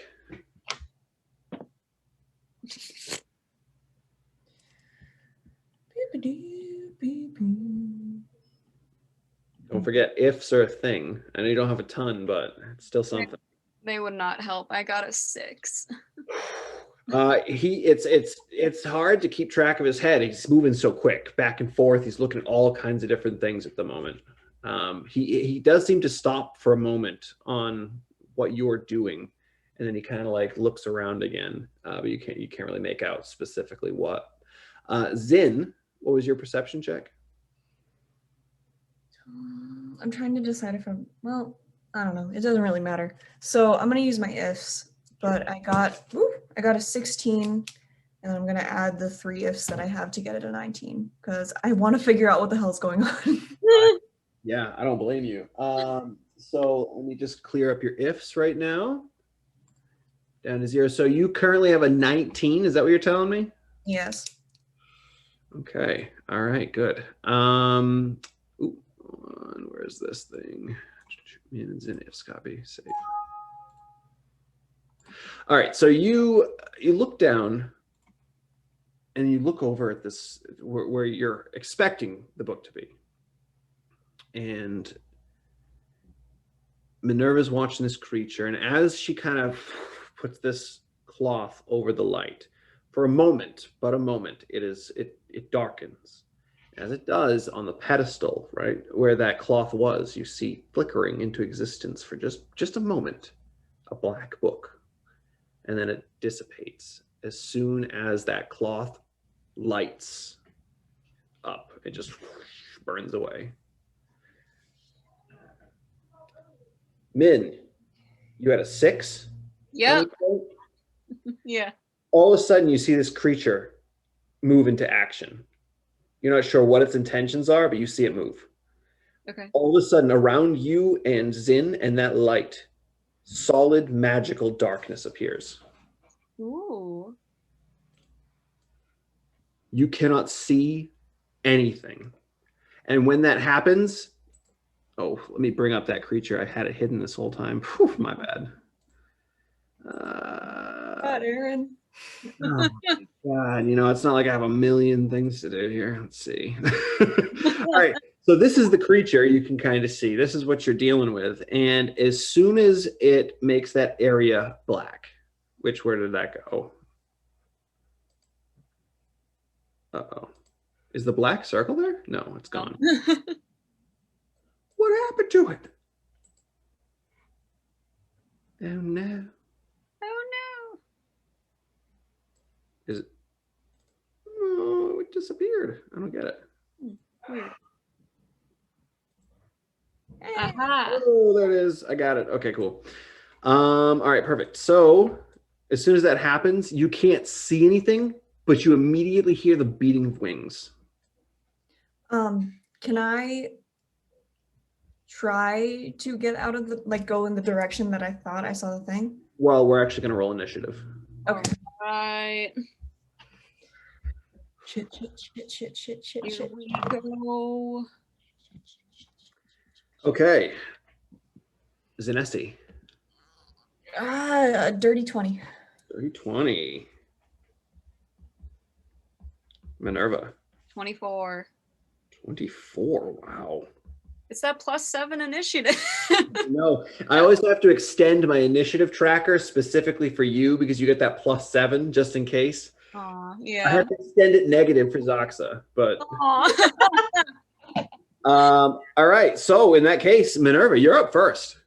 All right. Okay. I'm gonna.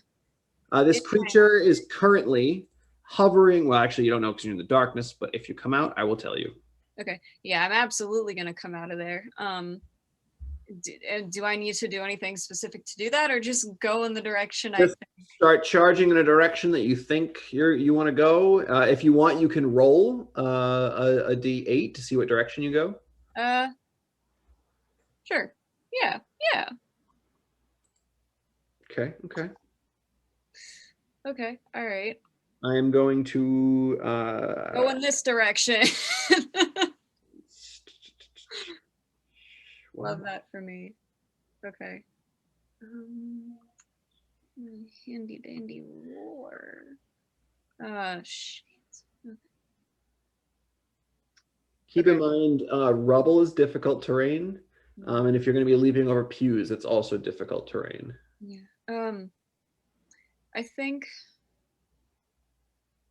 I can't get right up to it, so I'm going to. It's also 15 feet in the air. If you can kind of see right below its feet, that tiny little number that's there, that's how high it's flying in the air. Love that. Okay. All right. I'm going. Back is to you at the moment, though. Yeah. Which is nice. I can't get close enough to use a melee weapon, and even if I could, it's still in the air. So I am going to run up. That's the ruler button. I'm going to run up to this pew and kind of like kneel behind it and get out my crossbow and fire 2 shots if I can. Yeah, absolutely. So this is my first time playing Minerva as a rogue. What constitutes sneak attack? I know I need to have advantage, but well, yes. So it's for you, it's either you need to have advantage for sneak attack, you need to go first in initiative order, like the first round you go, that's considered sneak attack. Or if you have an ally within 5 feet of the creature, you can get sneak attack that way. Or you get advantage, which constitutes sneak attack. Fantastic. All right. At So the moment, he's not paying attention to you because he is flying down to where he's hoping that book will be. yeah. All right. So the first thing I'm gonna do is I'm actually, after I use my movement, I'm gonna use my bonus action to Hunter's Mark him, and then I'm going to fire off 2 shots, and one of them will be sneak attack if it hits. Yeah. All right. Let's see. All right. First one's a 24 to hit. Yup. Second one is a 19 to hit. Just hits. Horrible. Okay. It's not- All right. Wonderful. Let me roll some damage. So you into its back and it kind of. So from the bolts alone, it's going to take 17 points of damage, and then I'm going to add Hunter's Mark. Can you do each attack individually? So look, the first hit did how much damage, and then the second. Yeah, the first one did. Oh shit! Oh wait! Oh, it's going to be more than that. The first one did 7 points of damage. The second attack did 14 points of damage. And this is all piercing. Yeah, that is all piercing damage. And then on top of that, I'm gonna add sneak attack and Hunter's Mark. Okay. So that's gonna be 6 points on the sneak attack and 5 on the Hunter's Mark. Okay. As the bolts sink into its back, it kind of reels back and kind of almost flips in the air, looking back at you. And let's see, Minerva went. It is going to kind of look back at you, Minerva, and as a legendary action, it is going to. If I'm crouched behind the pew, do I get like partial cover? You do. You have some Okay. extra All right. protection there. What is he gonna do? What's he gonna do? 31 points of damage, bud. How are you gonna retaliate? It is not. It's gonna ignore you for now. All right. It's going to, and as you're kind of looking there, you can see now that middle sconce is completely engulfed in darkness. The book has appeared on the pedestal. Nice. Which I'm going to real quickly make appear in actuality. Oh, there it is. Do you see it? Love that. It is going to swoop down and land right on top of the pedestal. But it can't grab the book as part of its legendary action. So that is its legendary. Zinesi, you are up next. Hey. Okay. You're in complete darkness and have no idea what's going on. All you did was hear wings flap. And then a screech. Yeah. Since she kind of knows where, does she have any sense of direction? Make a perception check. Make a perception check. See if you can discern which direction you need to be going. No, I don't know. Those are 4 and. So yeah, roll a d8 and let me know the result, and I'll tell you which direction to run or roll. That was an 8. An 8. All right. So you are going to head toward the northwest, kind of toward where Minerva is. All right. I don't know where I am. Hey. What's up? Hey. Hey, how y'all doing? All right. So You come rolling out of the darkness. You immediately see this large winged beast, and it's hard to make out specifics of this creature because a lot of its body is engulfed in shadow, like bits of like shadow kind of float off of it as it flies. But yeah, you can kind of see it has like a hairy back almost, and it's kind of like just that weird like bat ears and eyes just staring out at you, kind of with a snarl.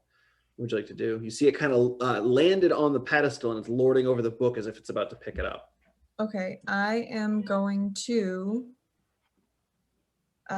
use my Radiant Soul thing to give myself wings so that I can fly over to, this is such a dumb idea. I'm gonna fly over here and try and like see if maybe I can swoop and grab the book. Maybe. Okay. No, can I make it that far? Wait a minute. Wait a minute. Wait a minute. Wait a minute. Wait a minute. Wait a minute. Wait a minute. What do you got for a speed for fly? 30 feet. Oh, so definitely not. 30 feet's like what? The stair, like just past the stairs. Okay. Cool. So then I guess she'll go that far. Okay. If you want to be flying up off the ground, I don't know if you can do it to yourself, actually. Let me see. Why won't it let me click on you? Oh, because the stupid ruler. All right, so where your name is, you can change where it says Zinesi to a number, and that can be how high you're flying in the air, and I will put your nameplate on. Do you see where your name is if you double click on yourself? Hey, yep. So if you change that to a number, that can be your height of flying. Cool. So currently it says Zinesi. You can change it to whatever you want. This fool's how high up off the ground? He just landed on the pedestal. He's not up anymore. He's on top of the... Well, I have the high ground. So it's Right. 15 feet now. 50, you're up 15. All right, sounds good. And let's see, Radiant Soul is an action. So other than that, she can't do much. All So I right. think this is just what she's gonna do. Okay. After your turn, Zin, you are nice and close now. This is exciting news. It sees you flapping over to it, and it gets very territorial, it almost looks like, as he's defending this book. You see his wings versus yours. They begin to whip at a rapid pace. I need you to make a strength saving throw. Oh dear God. Oh no. Wait a nope. Oh no. What'd you get? Oh yeah, that's a 9. 9, yeah. So you're trying to keep yourself in place, but he blows you back 15 feet. Woof. You want to throw yourself back 15 feet. But you're still in the air. You're beating against it, but he's pushing you back. And you do suffer 9 points of bludgeoning damage. As you kind of get thrown a little bit, you slam into the pew and you kind of flap your way back up. But that's its second legendary action. After that, now it's its turn. So as its action, it is going to pick up the book. I kind of put it off to the side over there. We'll find that later. So you see it grab the book and has it in one of its large clawed hands. And that was its action. So it is going to move the darkness. So it's just barely covering both of you as a bonus action. And it's going to pick up back into the air about 20 or so feet. And it looks like it's getting ready to start flying. That brings us to Carolina. Carolina is going to whip around the corner here, kind of behind the pew, seeing this deadly beast of a creature. She is going to...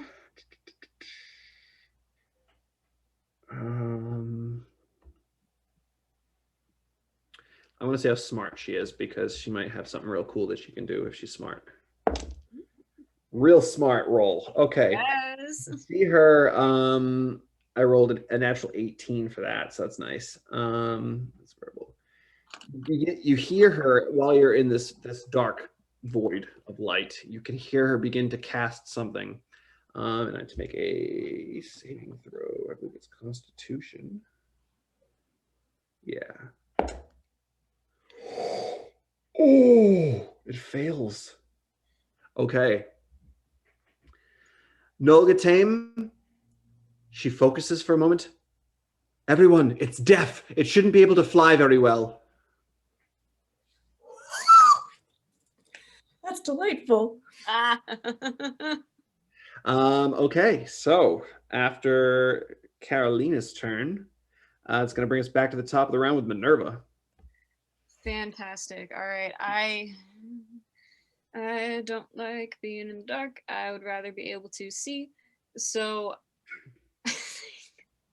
like I'm just gonna back up until I am not in the dark anymore. Sure. And then I'm going to move this way. And I'm gonna, is it no, I wouldn't be able to do that anyway. If I like duck behind this pew again, Mm-hmm. does it perceive that, I guess? Like, Oh, it can still see. okay, all right, so like I am not going to have sneak attack. You don't know. All right, well, I don't have enough movement to get close to it and to attack, so I am just going to stay here. Actually, wait, I might have enough to get over this pew. Hang on. Where's my ruler? I'd say you're probably maxing your distance out because you had to come out first. So Yeah. 5, and then you went around. I'd say you're probably, as you kind of duck down, that's probably the last air movement. Okay, all right, okay. So I guess I'll just, same thing. I'll fire 2 shots from there. Yeah, sure. Unfortunately, no, they are not sneak attack, so. Okay, all right. First one's 26 to hit. Oh, yeah. Yep. So, all right. The damage on this one is going to be 9 points of piercing damage from that. Okay. Second one. You know what? I think my second one misses. That's only a 16. 16 does not hit. Yeah, I love that. But it's going to take some damage from Hunter's Mark anyway, though. Oh, yes. Well, yeah, this thing's reeling, too. It can't hear, so it's having a tough time keeping itself up. So it's flapping, and as you're firing, it's moving quite rapidly, kind of, not trying to avoid your shots, but it is. No, yeah. But it's going to take an additional 6 points from. Ooh. Okay. All right. Let's see. This thing, it's still looking pretty hardy at this point, even with all the damage it took before, which I should probably update its hit points on here. Can you work, please? There we go. All right, perfect. All right, so after, is that complete your turn, Minerva? Yes. Yep. Okay. Good. Someone is inside the necrotic shroud. So, as its legendary action, using all of its legendary actions for this round, Zin, as you're inside this darkness, you're trying to make your way out. You feel all of the air just suddenly, like you can't breathe, and you feel just the life essence start to be pulled from you while you're inside this circle. I need a Constitution saving throw, please.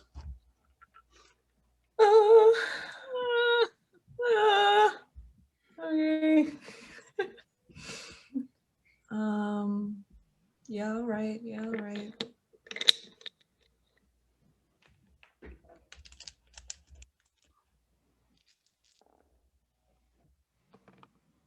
Okay. Hold on. That's a 17 plus 7. I can't do math right now, but 24? Wow. Yeah, that succeeds. You can feel this. It's literally sucking the life force and just the water out of your body. And you're like, oh, trying to breathe. Luckily, you only suffer half damage, so you suffer 11 points of necrotic damage from the shroud.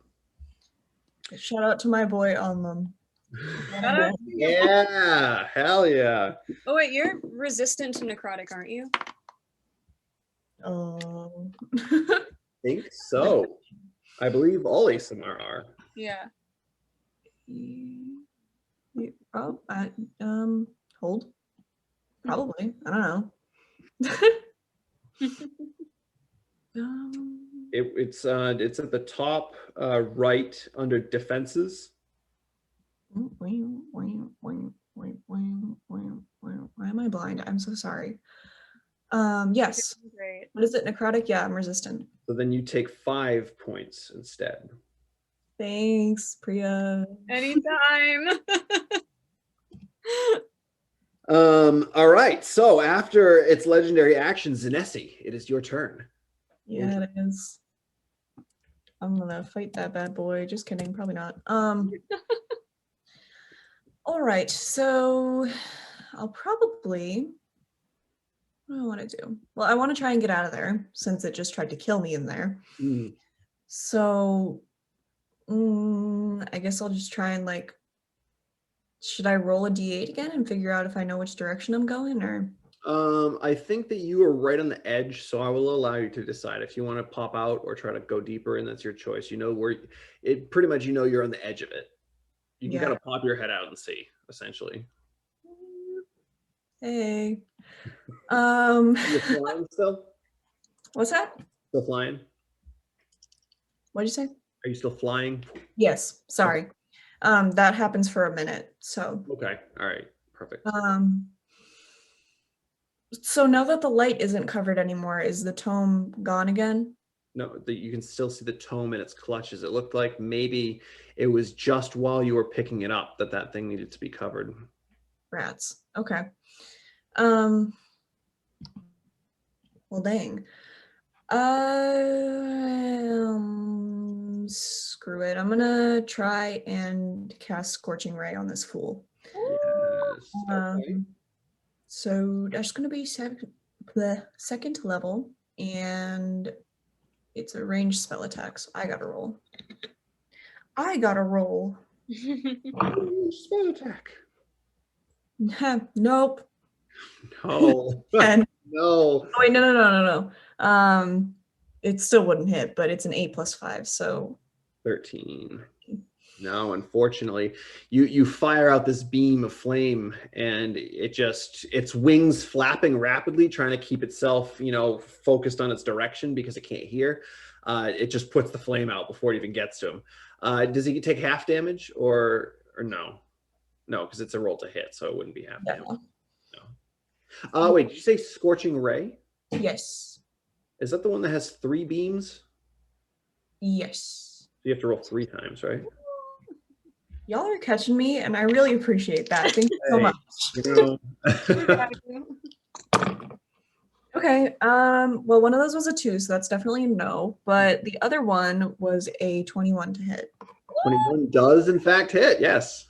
We got one, boys. We got him. All right. Let's see. Give me that. Nice. So 10 fire damage. 10 fire damage. All right. As this, its wings kind of block and put out 2 of these rays that come at it. But then as it's kind of flapping around, one just kind of into its torso. It doesn't seem as effective as you were hoping it would be, but it definitely does do some damage. Demons and fire, Yeah. Well. It is what it is. It is what it is. You have probably a little bit more movement and a bonus action if there's anything you want to do.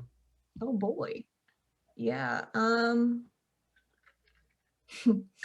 Yeah, I'll take my movement to go back here with my squad. And And then, well, actually, she's going to go back to her chair, if that's allowed. Yeah, of course.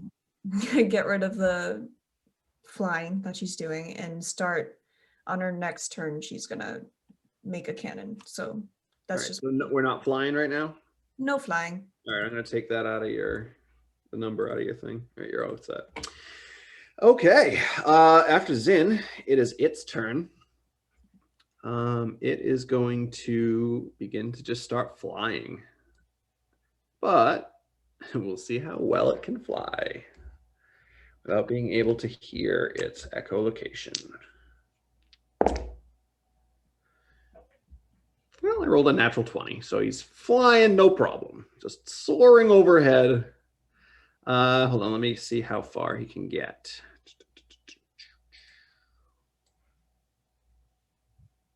Can get land right in between Zinesi and Minerva. Hey, Kate. Is no longer flying.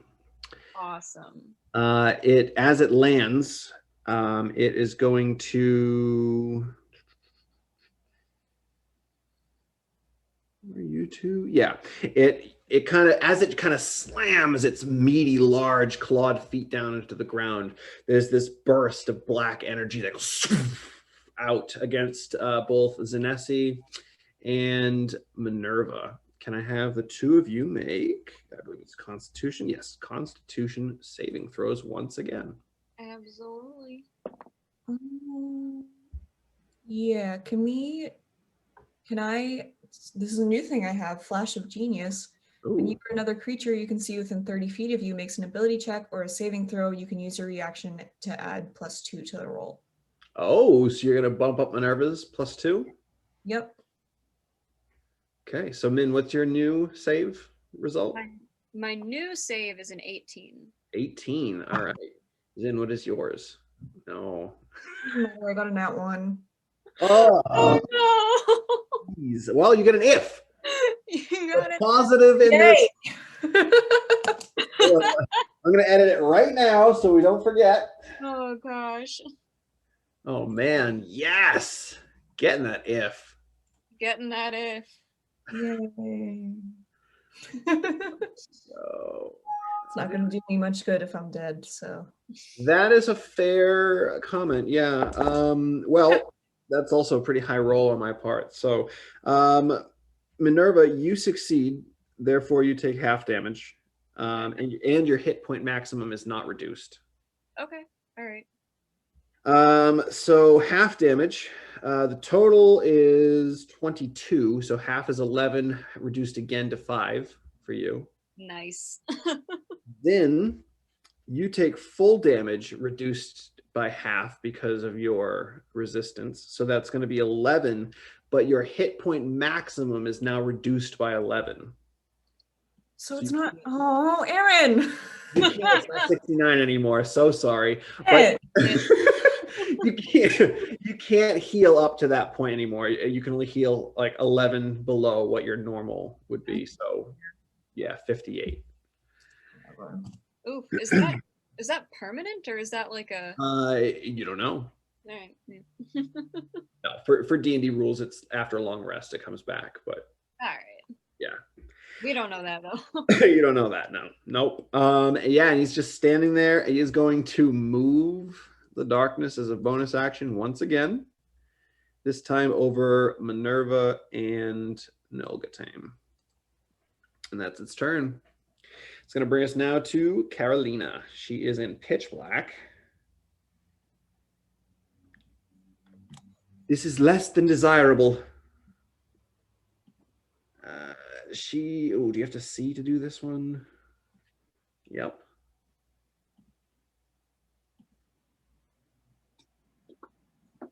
Oh man. She doesn't have much. All right, so as a bonus action, you see her, well, no one sees her because she's in pitch black, but there's this golden radiant weapon of sorts that appears nearby. It's almost glowing within the black. and it kind of forms right above this creature. And it looks almost like a scythe. And it swipes down, this golden scythe swipes down toward the creature. That is unfortunately not going to hit, though. It just kind of bats it away with one of its clawed wings. And then she's going to be frustrated hearing that it got blocked. And God, everything she's got is necrotic damage.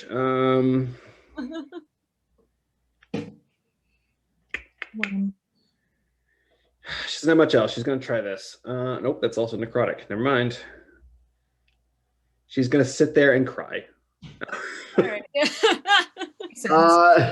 She's just going to touch herself and give herself a little bit of a bonus because there's nothing else she can really do. Valid.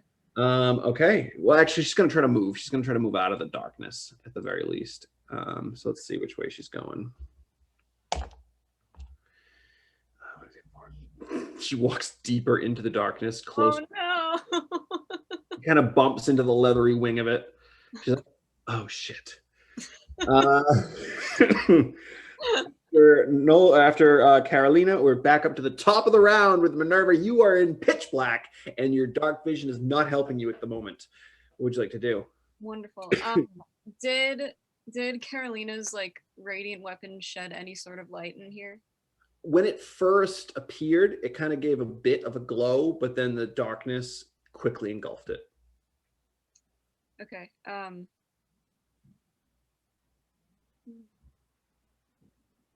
Was there when it like glowed very, very quickly, was there enough light to see in any direction, or was it just like enough to light the object itself? It was just enough to light the object. It was more, yeah, it was very quickly put out by the darkness. It wasn't like there was a glow that kind of emanated. It was more of like the item itself kind of glowed for a second. And then just, yeah, you can't really see it at this point anymore. Okay. All right. Well, then I wanna get out of here. I don't like this.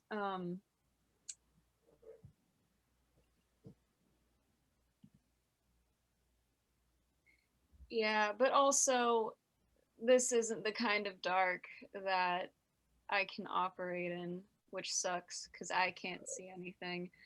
So it's almost as if I remembered your abilities for once and made something that would negate them. It's almost as if that happened. Whoa. Whoa. I am going to. Yeah, okay. All right. I want to get out of here. Do you want me to roll to see what direction I go in, or how should I go about that? What do you think Minerva would do? You know where the creature is. It landed and then moved to the darkness.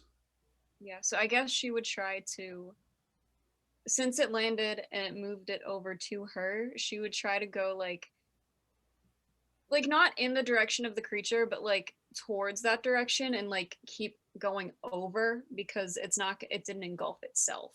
Sure. That'd be stupid. So you're gonna kind of, I can't grab you because the creature's in the way, but if you want to try to move yourself where you're going. Like, I think she wants to go that way. I don't know if she ends up going that way.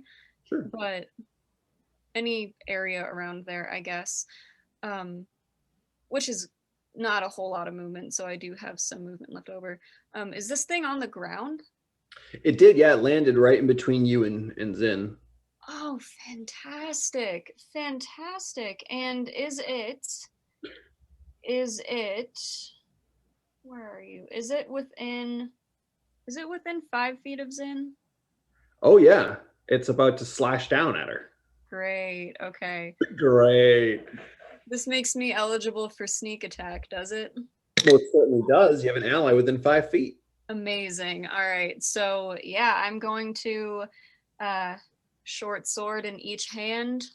Going to use the 2 attacks and then the bonus action for the offhand. So I'm going to make 3 attacks against it. Hell yeah. Do it up. Alrighty. The first one is an 18. Hits. No, sorry, lies. Does not hit. It Okay. just barely. Awesome. All right. The second one The second one's a 22. That hits, and you get sneak attack on that one. All right, so the damage from this one is going to be It's all of it is what, slashing? This is I think short sword is piercing. Slashing, piercing, the same thing. Yeah. All right. So I believe Hunter's Mark gets tacked onto that, so it's the same slashing stuff, right? Yeah. Okay. All right. So do you want me to roll damage or roll the third attack? Roll damage first, just so I can keep track. All right. So from this one, okay. So from the short sword itself, it's going to take 7 points of damage. And then this one is sneak attack too? Yes. Okay, so that's going to be... Hold on. This is the first one that hit, right? Yeah. Yes, only the first one that hit. Okay, yeah. So that's going to be an additional 6. So we're up at 13 now. Okay. Do you want me to roll Hunter's Mark now or after my second attempt? It would be on the first one, so... Okay. Only from the first attack, so you can just add that in. All right, so Hunter's Mark is going to be an additional 4. Okay. So 17 total so far. And then the final attack is a dirty 20. Ooh, that hits. It's over the threshold. That 19 is the armor class. All right, and that's going to be another 8 points of damage. 4. Okay. Yeah, you just kind of start slashing into this thing, and you can hear it kind of screeches out and turns back at you. All right. After Minerva, anything else? You said you still have some movement. If you want to try to move, you probably have to be slightly closer to it than what you are at the moment in order to use your swords. But yeah. No, I will stay where I am. Okay. All right. So after Minerva, it's its turn. It is going to whip around and just with its massive hooked claw, almost like a velociraptor claw on the end of its wing, just comes across as a legendary action. That might not hit. Oh no, probably will. 20, dirty 20. Yeah. I wish it didn't, but yeah. I rolled only an 11 on the dice, and most of the villains I've been using against you guys lately only have like 4, 5, 6 at the most. So, yeah. All right. So let's see. The claw. The claw. Oh, very minimal. That's only 8 points of slashing damage. Okay. All right. Not too bad. That's its first legendary. So that's going to bring us to Zin. Hey, all right. So she's going to use her action to create a force ballista right in her lap, just because she's pretty much right up on this thing. Mm-hmm. And then she's going to use her bonus action to attack with it. So yeah. Now, correct me if I'm wrong, this is a ranged weapon, right? Yeesh. So if you are within melee, it's at disadvantage. Worm. Okay, so she'll back up. Probably like that. As you back up, it's going to swipe out at you with a claw. Yeah, I know. That's 24 to hit. Yeah. 11 points of slashing damage. Yeah, all right. As you just kind of grab the wheels and back as quickly as you can, but as it's reeling back from the first claw attack against Minerva, it just keeps it going and catches the front of your shoulder as you're wheeling back. Rude. Now I'm going to try to attack it, and I really hope this hits because I just went through a lot to do this. So. Do it, Zin! Get him! Oh my, that was a nat 1. Another nat 1? No! What is happening? Oh my goodness. Well, let me just let you know, you and Min both have 2 ifs now. Hey! Okay, we'll save Hey. Two. I hate this game. I'm leaving. Oh, yeah. All right, so Zin, that was your bonus action, and movement. So I guess that's it. Awesome. I just hurt myself on my turn. Oh shoot. After Zin, it's its turn. and it is going to turn on you, Minerva, and lay in with 2 claw attacks. Do it. So that's a dirty 20 and a 26 to hit. Yeah. Mm-hmm. Okay, so the first one is 14 points of slashing damage. All right. The second is only 10 points of slashing damage. So All right. across you. And that's its turn. It still gets kind of holding the book in its regular arms while its wing claws are just flying out at everyone around it. Okay. She's looking like Minerva's looking decently rough, but like she's still pretty okay. You're looking hurt, but not dead. Yeah. She's still pretty fine. Okay. All right. The creature's definitely taking some wear and tear at this point. I'd say no. I'd say it's probably bloodied at this point, halfway. Interesting. All right. At least, yeah.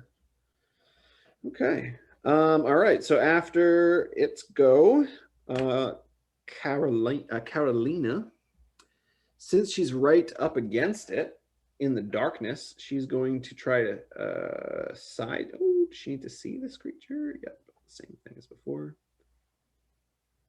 Just gotta get out of there.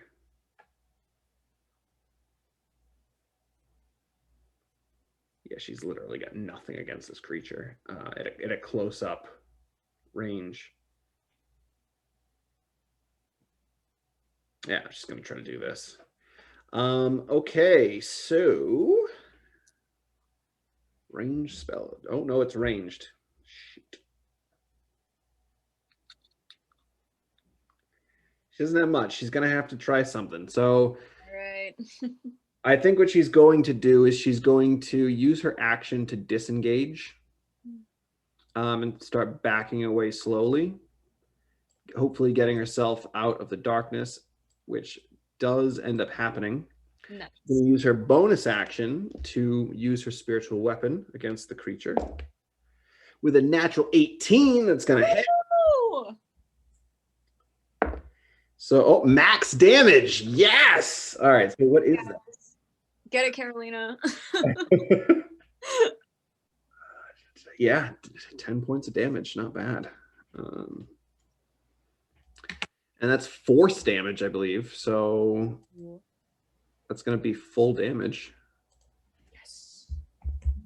Cool. Nice. Yeah, that thing, it seems to have taken a nice significant blow with that one. It's and turns back after Nolgeteim. It is going to use its last legendary action point. Actually, it's got 2 left. Can't use both at the same time. So it's gonna, it's just gonna 1 claw out at you, Minerva. Mm-hmm. Ooh, that's natural 17, so 26 to hit. That'll do it. It's gonna be 12 points of slashing damage this time. All right. All right, I'm about to die. That's fine. Oh yeah, it's fine. All right. That was Carolina. It's legendary action. Minerva, it is your turn. What would you like to do? Wonderful. Can I? All right. None of my allies are within 5 feet of it, so I don't think I'll be getting sneak attack on this one. Can I use my action to heal myself and then my bonus action for like the offhand with my second blade? You only get that attack if you're making the attack action. Okay. All right. So you can either do the responsible thing and heal yourself, or keep swiping. She has a moment. She has a moment and she's like, what did you tell Zoxy you were gonna do? So she's gonna just like put a hand on her own shoulder and cast Cure Wounds at 2nd level. All right, sounds like a plan. So you can roll that up for yourself. 2d8 plus wisdom modifier. Yes. Alright. Anything else, Minerva?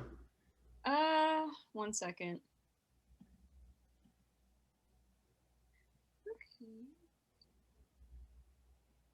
Okay. All right, so I've You know given what? myself, huh? Hold on. I forgot one thing about that creature. Uh-oh. Yeah, Nolgeteim uses her action to disengage.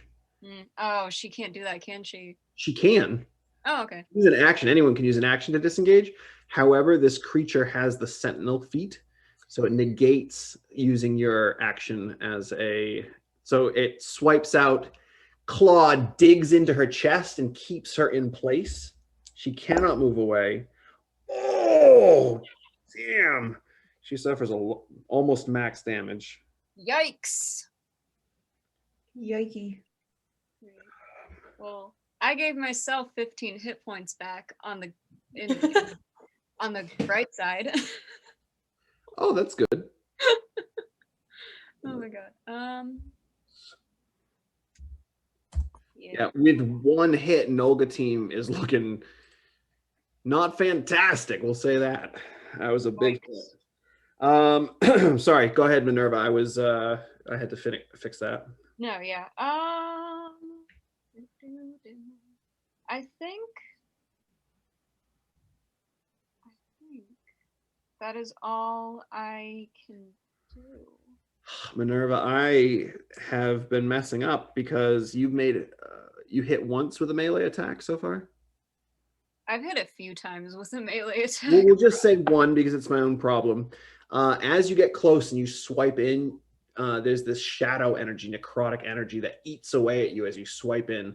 So you would have suffered 6, but you're resistant, so you suffer 3. Okay, all right. But it seems as though anytime you're within melee swiping at it and you hit, you suffer a little bit of necrotic damage. Love that for me. 1 second. I'm thinking that I actually might have a bonus action I want to do. Okay.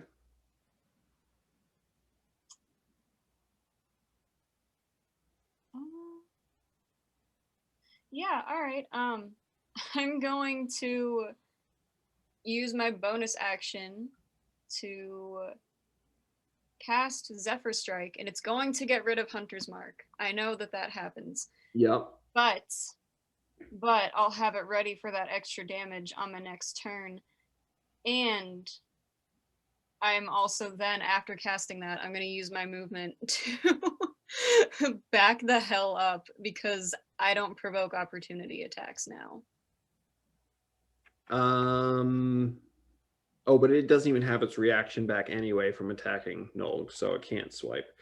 Yeah, I'm going to see how far I can move, though, because I can get pretty far with Zephyr So I Strike. get to that rubble. Oh, yeah, because you get the extra movement. Yeah, so I'm gonna like go over here and like duck behind this pillar. Sure. Okay.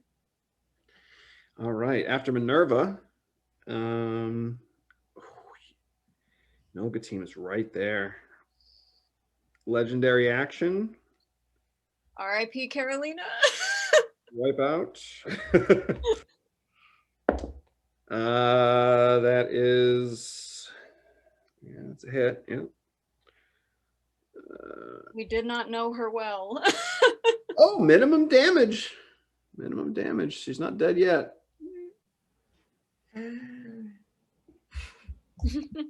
Just, it's not looking too good, everyone. After its legendary Zinesi, you are up next. Ooh. All right, so as an action, she's going to cast Aid on Minerva and Carolina. So you both get... What's the range of aid? 30 feet. Okay, so as long as they're within 30 feet. Got it. You have to see the target because Minerva is hidden behind a pole right now. Well, rats, can you not do that? No.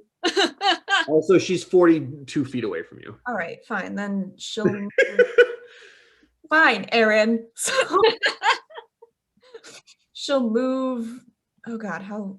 What's the best way here? Oh, I think I might have a solution for you. What is it? if you come where I'm, oh, I can't ping. Hold on. If you come like right there-ish, you should be able to see both of them, right? Because you can just barely see her, and you can see her, and they're both within range. Nice. Love So that. I'm gonna cast that. So you each get 5 hit points, and your hit point maximum increases by 5. Not that that does much right now, but No, it does though. It definitely does. Are you kidding me? and then she's going to use her bonus action to fire her cannon again, and hopefully this time it hits. Yeah. Let's see. Let's see what we got. Oh, sweet Jesus, please, please, God, please. Okay, all right, okay. Math. I love it. 22 to hit. 22 to hit hits. Woo! And it reminds me if I'm mistaken here, but it's force damage, correct? Yes, sir. Not negated. No, there's no resistance. Nothing. Just takes it all. Nice. That could be better, but it's 9 points of damage. Hey, something, you're whittling away this creature, and it took the full thing, which is nice because most of these attacks it's been taken half. So, all right. After Zinesi, oh man, it's got another. Yeah, it's going to flap up into the air about 15 feet or so. And then it's going to start again flapping its wings. I need Nolgeteim to make a strength save. Fails. He gets flung 15 feet away. Unfortunately for her, toward that, come on, stupid darkness. Unfortunately for her, she gets flung at that radiant ball of energy there. Okay. Let's see how much damage she takes from 4 points. Resist down to 2 because she's resistant. She kind of slams on there, just like, oh. And then after that, it's the creature's turn. So I also forgot to mention he's pushed 5 feet away from the cannon, so from me. I don't know if that makes a difference to him. For what it was doing, it wouldn't have made a difference. She wouldn't have gotten thrown that far, I don't think. Let me just make sure. Here, I don't know, that actually was still correct. So she got thrown the exact amount she was supposed to. Worm. So how it is perfect currently. Its turn as a bonus action. Let's see how far away.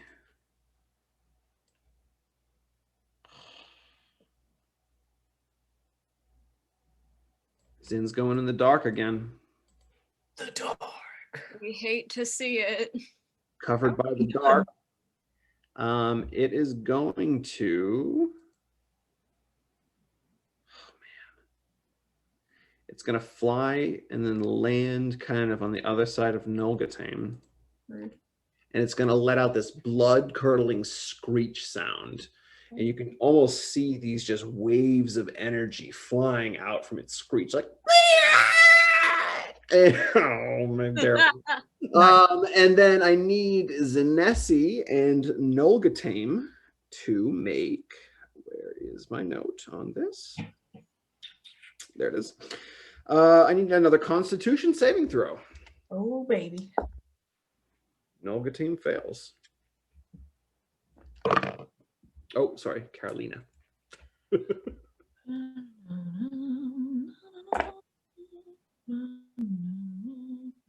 Okay.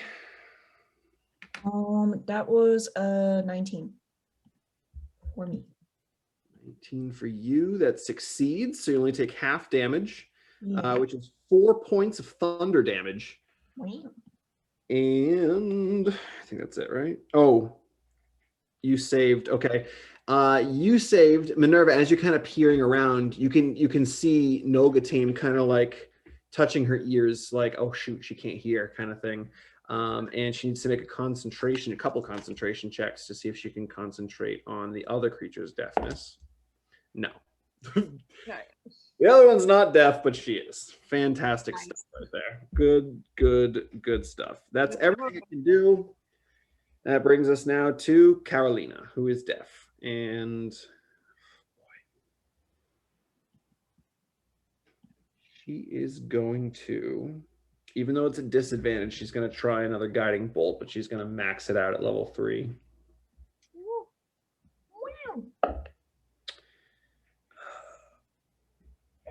Oh, just barely misses by 2. So she it's a disadvantage anyway because it's close up. So yeah, it's even worse. So she tries to fire this thing out, but it's too close, and its claw just kind of rakes, and she kind of loses her concentration, and the spell goes wide. Not looking good.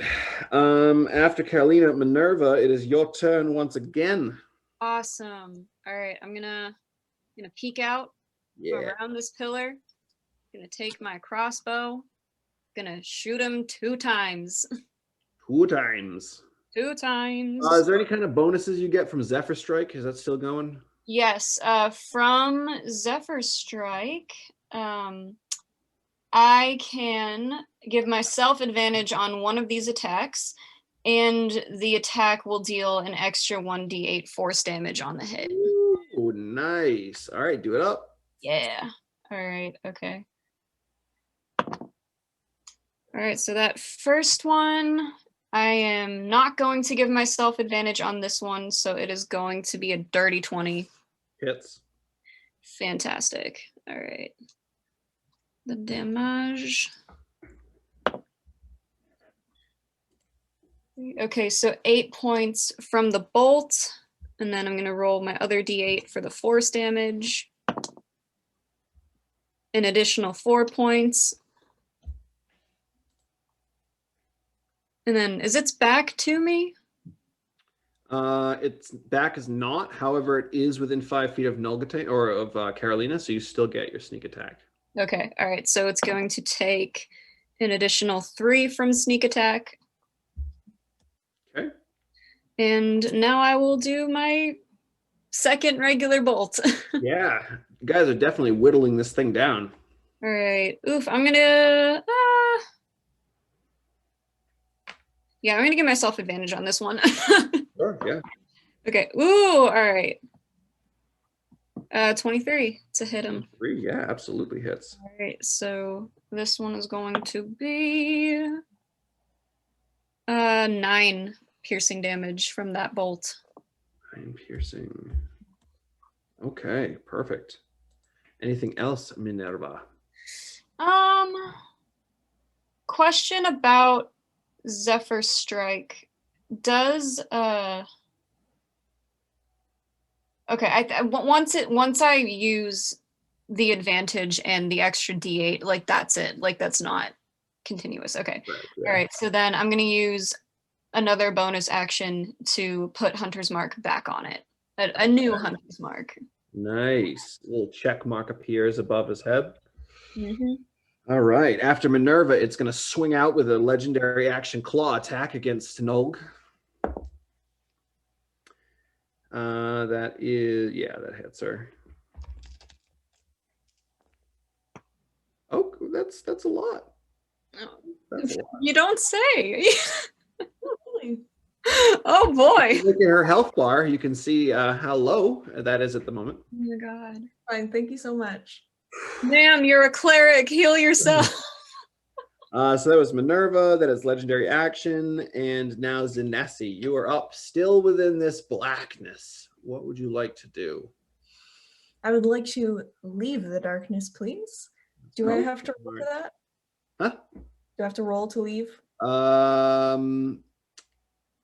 me a perception check. Oh, no. Roll. Boy.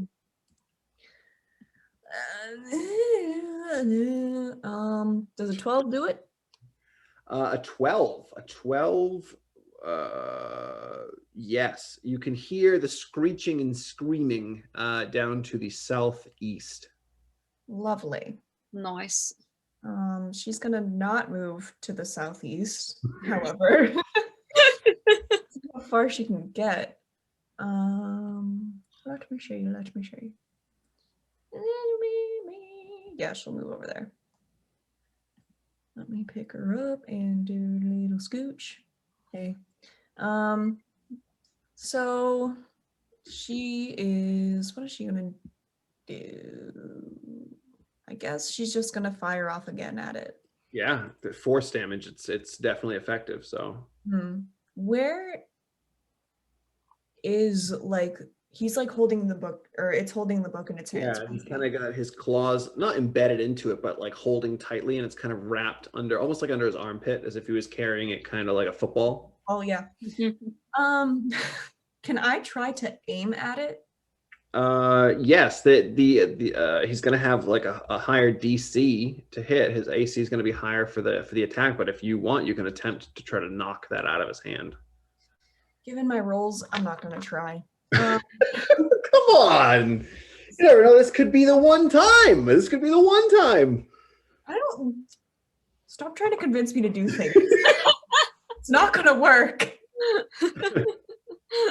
Just gonna try to hit it regular. Okay. And she's not gonna hit it because she rolled a 3. So, rats, if I do say so myself, but she still has an action. So give me a minute. Sure. I think I'd make it this far. Let's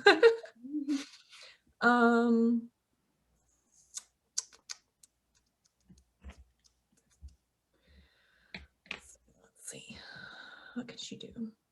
I guess what I'm gonna have her do is cast. Well, if he's not deaf anymore, I'm gonna try to cast Shatter. Okay. So 15 feet in the air. Can you cast it up in the air? it's a 10-foot radius sphere on the point. A point of your choice within range. Perfect. Yeah. Do it up in the air. Blast him out of the sky. Hell yeah. Yes. All right. So he has to make a con save. Con save. Ooh, his specialty. Let's see. Okay. Now he has he's a legendary creature. He's got lots of. Whoa! Well, there goes that die. Yeah, bye. I'm down to 1d20. Oh no! Oh no! That is a 14 plus 8 Constitution. Yeah, I guess. I guess. God, Oh, uh, went out a new one. the dice gods looked at me today and said, Not They possible. said no. Not possible. It's not. Yeah, I don't know what to tell you.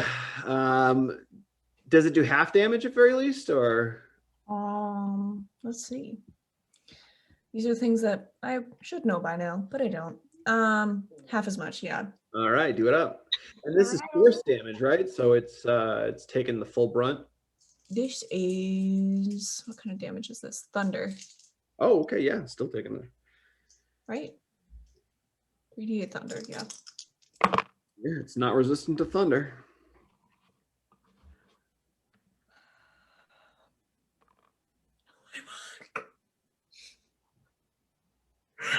Just rolled 3 ones. No! So he takes 1 point of damage. Is that what's going on? That's it. Oh no! That's it right there, buddy. That's how you do it. He kind of like barely like bats an eye at you. Bats an eye. Bats an eye at you, and then continues to go back to Nolgeteim as if to finish her off. R.I.P.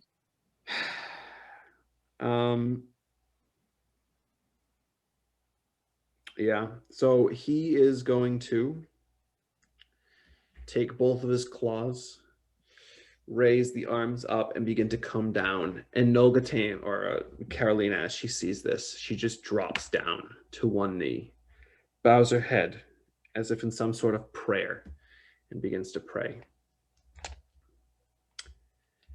Let's roll some attacks. Oh boy. There's no negating that. You just see like a rag doll you see these two spikes just into her and fling her into the air, and her body, just like I said, like a rag doll, flips around and hits the ground, motionless.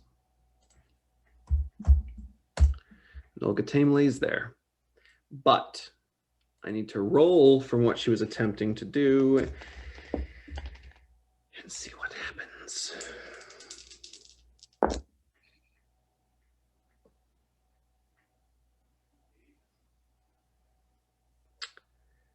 I think I want to, where's my phone? Take a picture of this, because I feel like no one will believe me.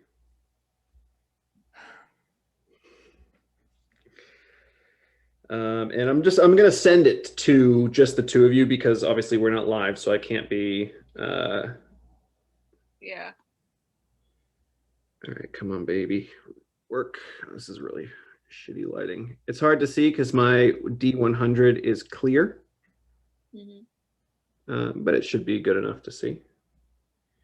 All right, so it's two, the clear one and the other blue dice in the middle of that picture. If you could just let me know what that result is, please. What you can see. Just because what's about to happen is so ridiculous that I can't even fathom. If it's what? What? No, Kayla, what? I was just, this is going to be a reference that only we understand, but is it going to be 100% horse? 100% horse. I don't know what that means, but Oh my god, no, that other campaign when I forget who it was, but when someone rolled for the horse to see what condition the horse was in, wanting to sell the horse, and they got 100. I swear, I know exactly what Kayla's talking about. well, the result you saw on the dice was 0, 0, and a 3. So therefore 3. Correct, right? All right. We're just going to continue with the story, and this will have its effect momentarily. So I can't believe that just happened. All right. So that creature just tore into Nolgeteim and just turns its attention to the two of you. It's now, well, it would have been her turn. Let's see if she has a death save. Okay. All right. After Nolgeteim's death save, Minerva, back to the top of the round with you. Yeah. All right. Okay. She's gonna.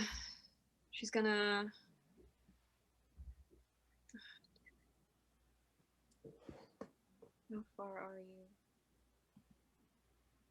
you? Okay. Slightly out of your range, I think. I mean, I can get here. That is within 5 feet of it. I'll call it. Yeah, it's okay. 5 within 5. All right. Yeah.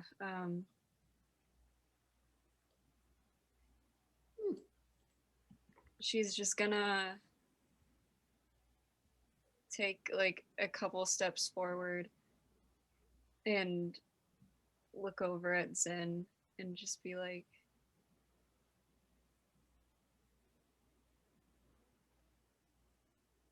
please just get out of here. Please. And then she's just gonna go the rest of the way to get here. And 3 attacks with the swords. Do it up. First one is a dirty 20. Hits. All right, so that's gonna be 8 points of damage. Okay. And then I'm gonna add Hunter's Mark to this one. An additional 2. The next attack is 24. Oh yeah, that hits. Yeah. All right. That's gonna be another 9 points. Okay. And final attack, 22. 22 hits, yeah. So that's going to be another 6 points of damage. Okay, I will let you know you have gotten it down to double digits at this point. Nice. Wow. Love that. And after you come in slashing with the sword, that claw just up against you again. That is a 21 to hit. Oh yeah. That is 16 points of slashing damage. All right. And that's his first legendary action of that round. So that is going to bring us to Zinesi. Nice. Okay. In response to what she said, she is absolutely not going anywhere. Instead, she's going to roll up to Nolgeteim and use her action, or Carolina to use her action, and yeah, she's going to cast Healing Hands on her. So she has 7 hit points. Okay. And then for her bonus action, she is going to hopefully. Thank you, Zin. I told you I wasn't losing anybody. She's going to hopefully hit it with the cannon. Okay, go for it.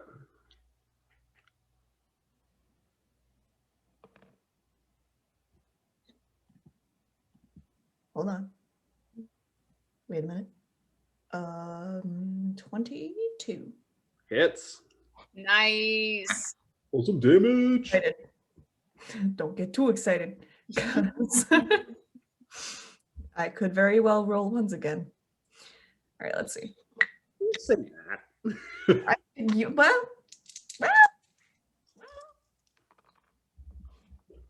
It's 9 points. 9. Okay. He gets pushed that 5 feet. Push back 5 feet. Punk. All right. Does that complete your turns in? Yep. Okay. He then, now that he's been pushed away from Minerva, begins to kind of circle to get you all into a cone and a line together. Nice. Nice. Just another that high-pitched noise just flies through. I need everyone to make a Constitution saving throw. Nolg. Well, it was nice healing her for that second of.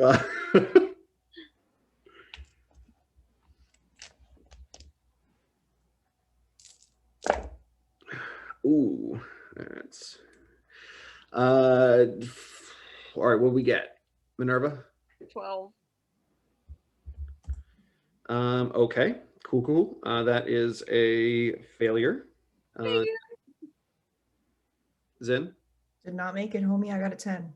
Okay, that's 10 points of thunder damage each, Delicious. and you're both deafened. Lovely. Nice. You cannot hear one another. Okay, that was its turn. That's going to bring us to Carolina. She's going to death save again. Okay. Alrighty, after Carolina, Minerva, you're up once more. All right.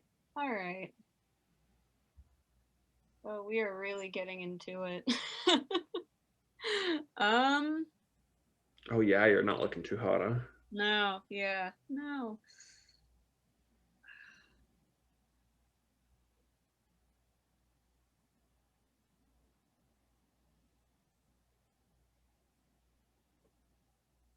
Let me.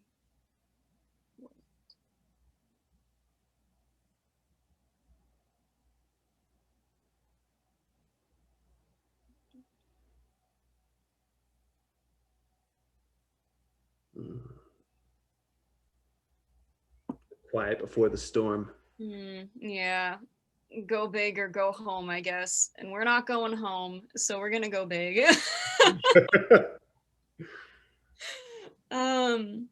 Wow, I don't even get to be as dramatic this time because I don't have a mask to take off anymore. Ooh, yeah. Yeah, but I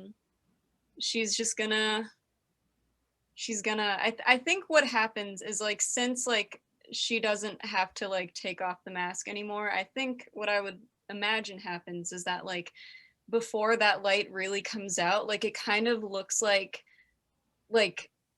just under the surface of her skin, like kind of looks like crackly or like almost molten, I guess. Ooh. And then that light comes from her eyes and her mouth and her nose, and she's gonna get right up close to it. Again, 3 attacks with the swords, and it's gonna take some extra radiant damage on top of Hunter's Mark this time. Yes, do it up. And as I will say this, as you're running up nice and close to this thing, swiping at it, give me a quick perception. Actually, your passive perception, you would know. Yeah. As this thing is kind of like fighting you off, you can see on one of its hands, it's wearing a ring on one of its clawed fingers. It's a golden ring, and it has like this slight golden light emanating from whatever gem is there that it seems to be wearing. Can I try and cut that finger off? Yeah, DC is going to be high, but you can certainly try. Is that just going to be like an attack? Yeah, it's regular attack roll, but like I said, its armor class will be higher for a specific targeted spot. All right. Can I use what I had just rolled for my first attack? Sure. I had a 26. 26. Okay. Roll damage. That will determine if you can chop off the fingers. Alrighty. All right. So the damage from that is going to be 9 points of damage from the sword. I'm going to add Hunter's Mark. Another 4 points of damage. 12, 13. It's also just going to take an additional 7 radiant damage. Well, it only takes the 7 radiant damage because you slice down and slice off a few of its fingers, and in doing so, it loses its radiant resistance, as that's what the ring was doing for it. Nice. All right. So it takes the full 7 from that. It takes it. It cannot save from it. It just takes And it. it screeches in severe pain when you utilize radiant energy against it while it's not wearing its ring. Awesome. Okay. All right. So second attack, I guess. Yeah. All right. That's going to be, 25. 25. Yes, that absolutely hits. Okay. That's going to be another 9 points of damage. Okay. And then the third attack is a 19. That just makes it. All right. Okay. That's its armor class, yeah. All right. So it's going to take another 8 points of damage. And since this is the end of my turn and it is still within 10 feet of me, it's going to take an additional 4 radiant damage. Oh, so it takes radiant damage twice? It does. It takes 7 from the attack, and then any creature within 10 feet of me at the end of my turn takes an additional 4. Hell yeah. Yeah, it's like it's trying to block its eyes at this point because its eyes are very sensitive. It's used to darkness and its echolocation. So bright energy, it's like trying to reel back. And as it does, it's kind of just randomly swiping out, and it's going to use its legendary action, make another claw against you. It's going to send me down because I also took radiant damage from that. So Yeah, I know the natural 19. So yeah, you go. Oh yeah. You go down. Yeah. Minerva falls unconscious at this thing's feet, and it just like snarls and kind of like looks in both directions, and it's gonna lift up, and I think it's gonna start heading toward the door, to be completely honest. No, there's only one person left that's gonna try to kill her. It's done with you. I don't even hit it. That's fair. All right, so let's see. It is it's legendary action. Oh, actually, it's your turn anyways, then. Because it's legendary action is what took Minerva down, so it hasn't even taken its turn yet. Worm. Okay, hold on. I have to think about this. Mm. Is it an action to do a medicine check on somebody? Yes. Okay. So, since I'm probably gonna die, I'm going to try to shoot the book out of his hand, or like aim for it when I shoot him with my cannon. Okay. Go for it. I don't have high hopes, but we'll try. Please, please, please. Please, please. Please, please. Please. Probably not. 18. Probably not. 18 to hit him. No, just All right. barely misses. It flies off and it just kind of like lifts itself up into the air, and it flies. Your force just flies by its side. Anything else you'd like to do? Yes. How far away are you? She's gonna roll up to Minerva, I guess, and try to do a medicine check on her. She's still, I mean, she's most definitely gonna die soon. So she'll probably like slide out of her chair and like try and figure it out. Kind of like Kinda- lift her up onto you or something? Like, Yeah. okay.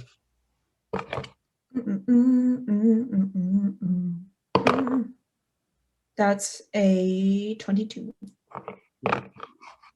Yes, so Minerva, you become stabilized, and you're kind of falling in and out of consciousness. Kind of not really, you're picking up some things that are happening. You can see as you're kind of laying there, Zin kind of holding you as you're coming in and out of consciousness. I feel like I probably like I just like blink up at her and like I try to give a little bit of a smile. She'll kind of just be like freaking out and be like, I told you I wasn't gonna lose you. You come back, you asshole. Come on. So she's like losing her shit right now. Yeah. She'll Minerva will like reach out and like she cannot actually respond, but like she'll reach out and like grab your hand and give it like a little squeeze. Yeah. Minerva, as you kind of give Zin's hand a little squeeze, the two of you kind of look up together and you see this massive, looming, hairy beast, wings outstretched, snarling, vicious mouth. It's about to come in with a few more talon attacks to finish you both off. And then that's when, behind you, you see light beginning to glow bright. You kind of stretch to look back, and you see the body of Nolgeteim, dead, but it begins to rise into the air. All of her orifices begin to glow with this bright energy.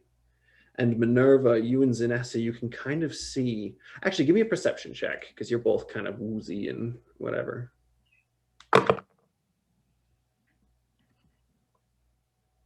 9. 14. 14. Zin, you don't quite pick this up, but Minerva, you can see kind of through the form of Nolgeteim, you can see almost this angelic glow of some other feminine form that isn't Nolgeteim, or Carolina, as we call it. Maybe an angel or some sort of goddess, perhaps. Can you give me a religion check? Oh my god. What'd you get? I got a nat 20. Yes! In all of her glory, utilizing Nolgeteim as an avatar, the all-knowing mistress, Ayun, floats before you. This radiant glow. And with just a split second's movement, you see radiant lights burst out, and this creature, as it is lording over the two of you, you can see its form begins to shift and bits of it begin to fly off in all directions.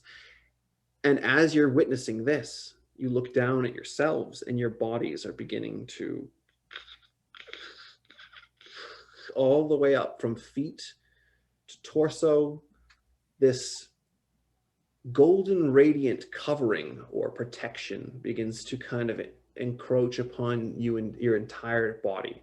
It begins to kind of form up your face. And Minerva, right before you're fully engulfed, there's this flash of energy. Memories begin to return one by one by one.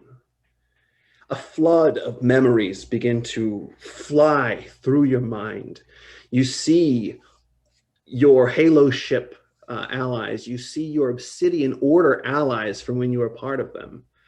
And you can see yourself before the Obsidian Order and everything before that. And right as this energy begins to cover your eyes, you see the last moments of this, or the last elements of this bat-like creature just dissipate, just black sparkles of light. And the two of you, in this hugging, loving friendship embrace, completely become petrified in a golden chrysalis of sorts. And that's where we're going to end. Wait, I have a question. Yes. What is your question? Do I remember my name? You do. What is your name, Minerva?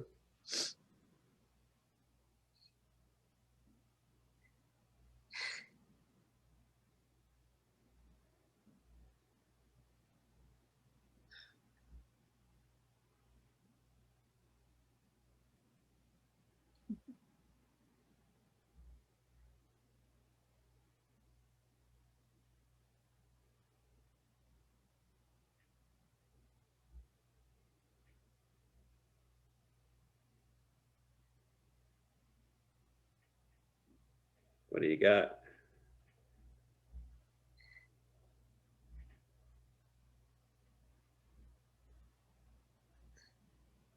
Sorry, I'm speechless. Yeah, I could tell. I have a name in mind if you want something. Yeah? Sure, yeah. If you don't like it, that's fine, but I got Petunia.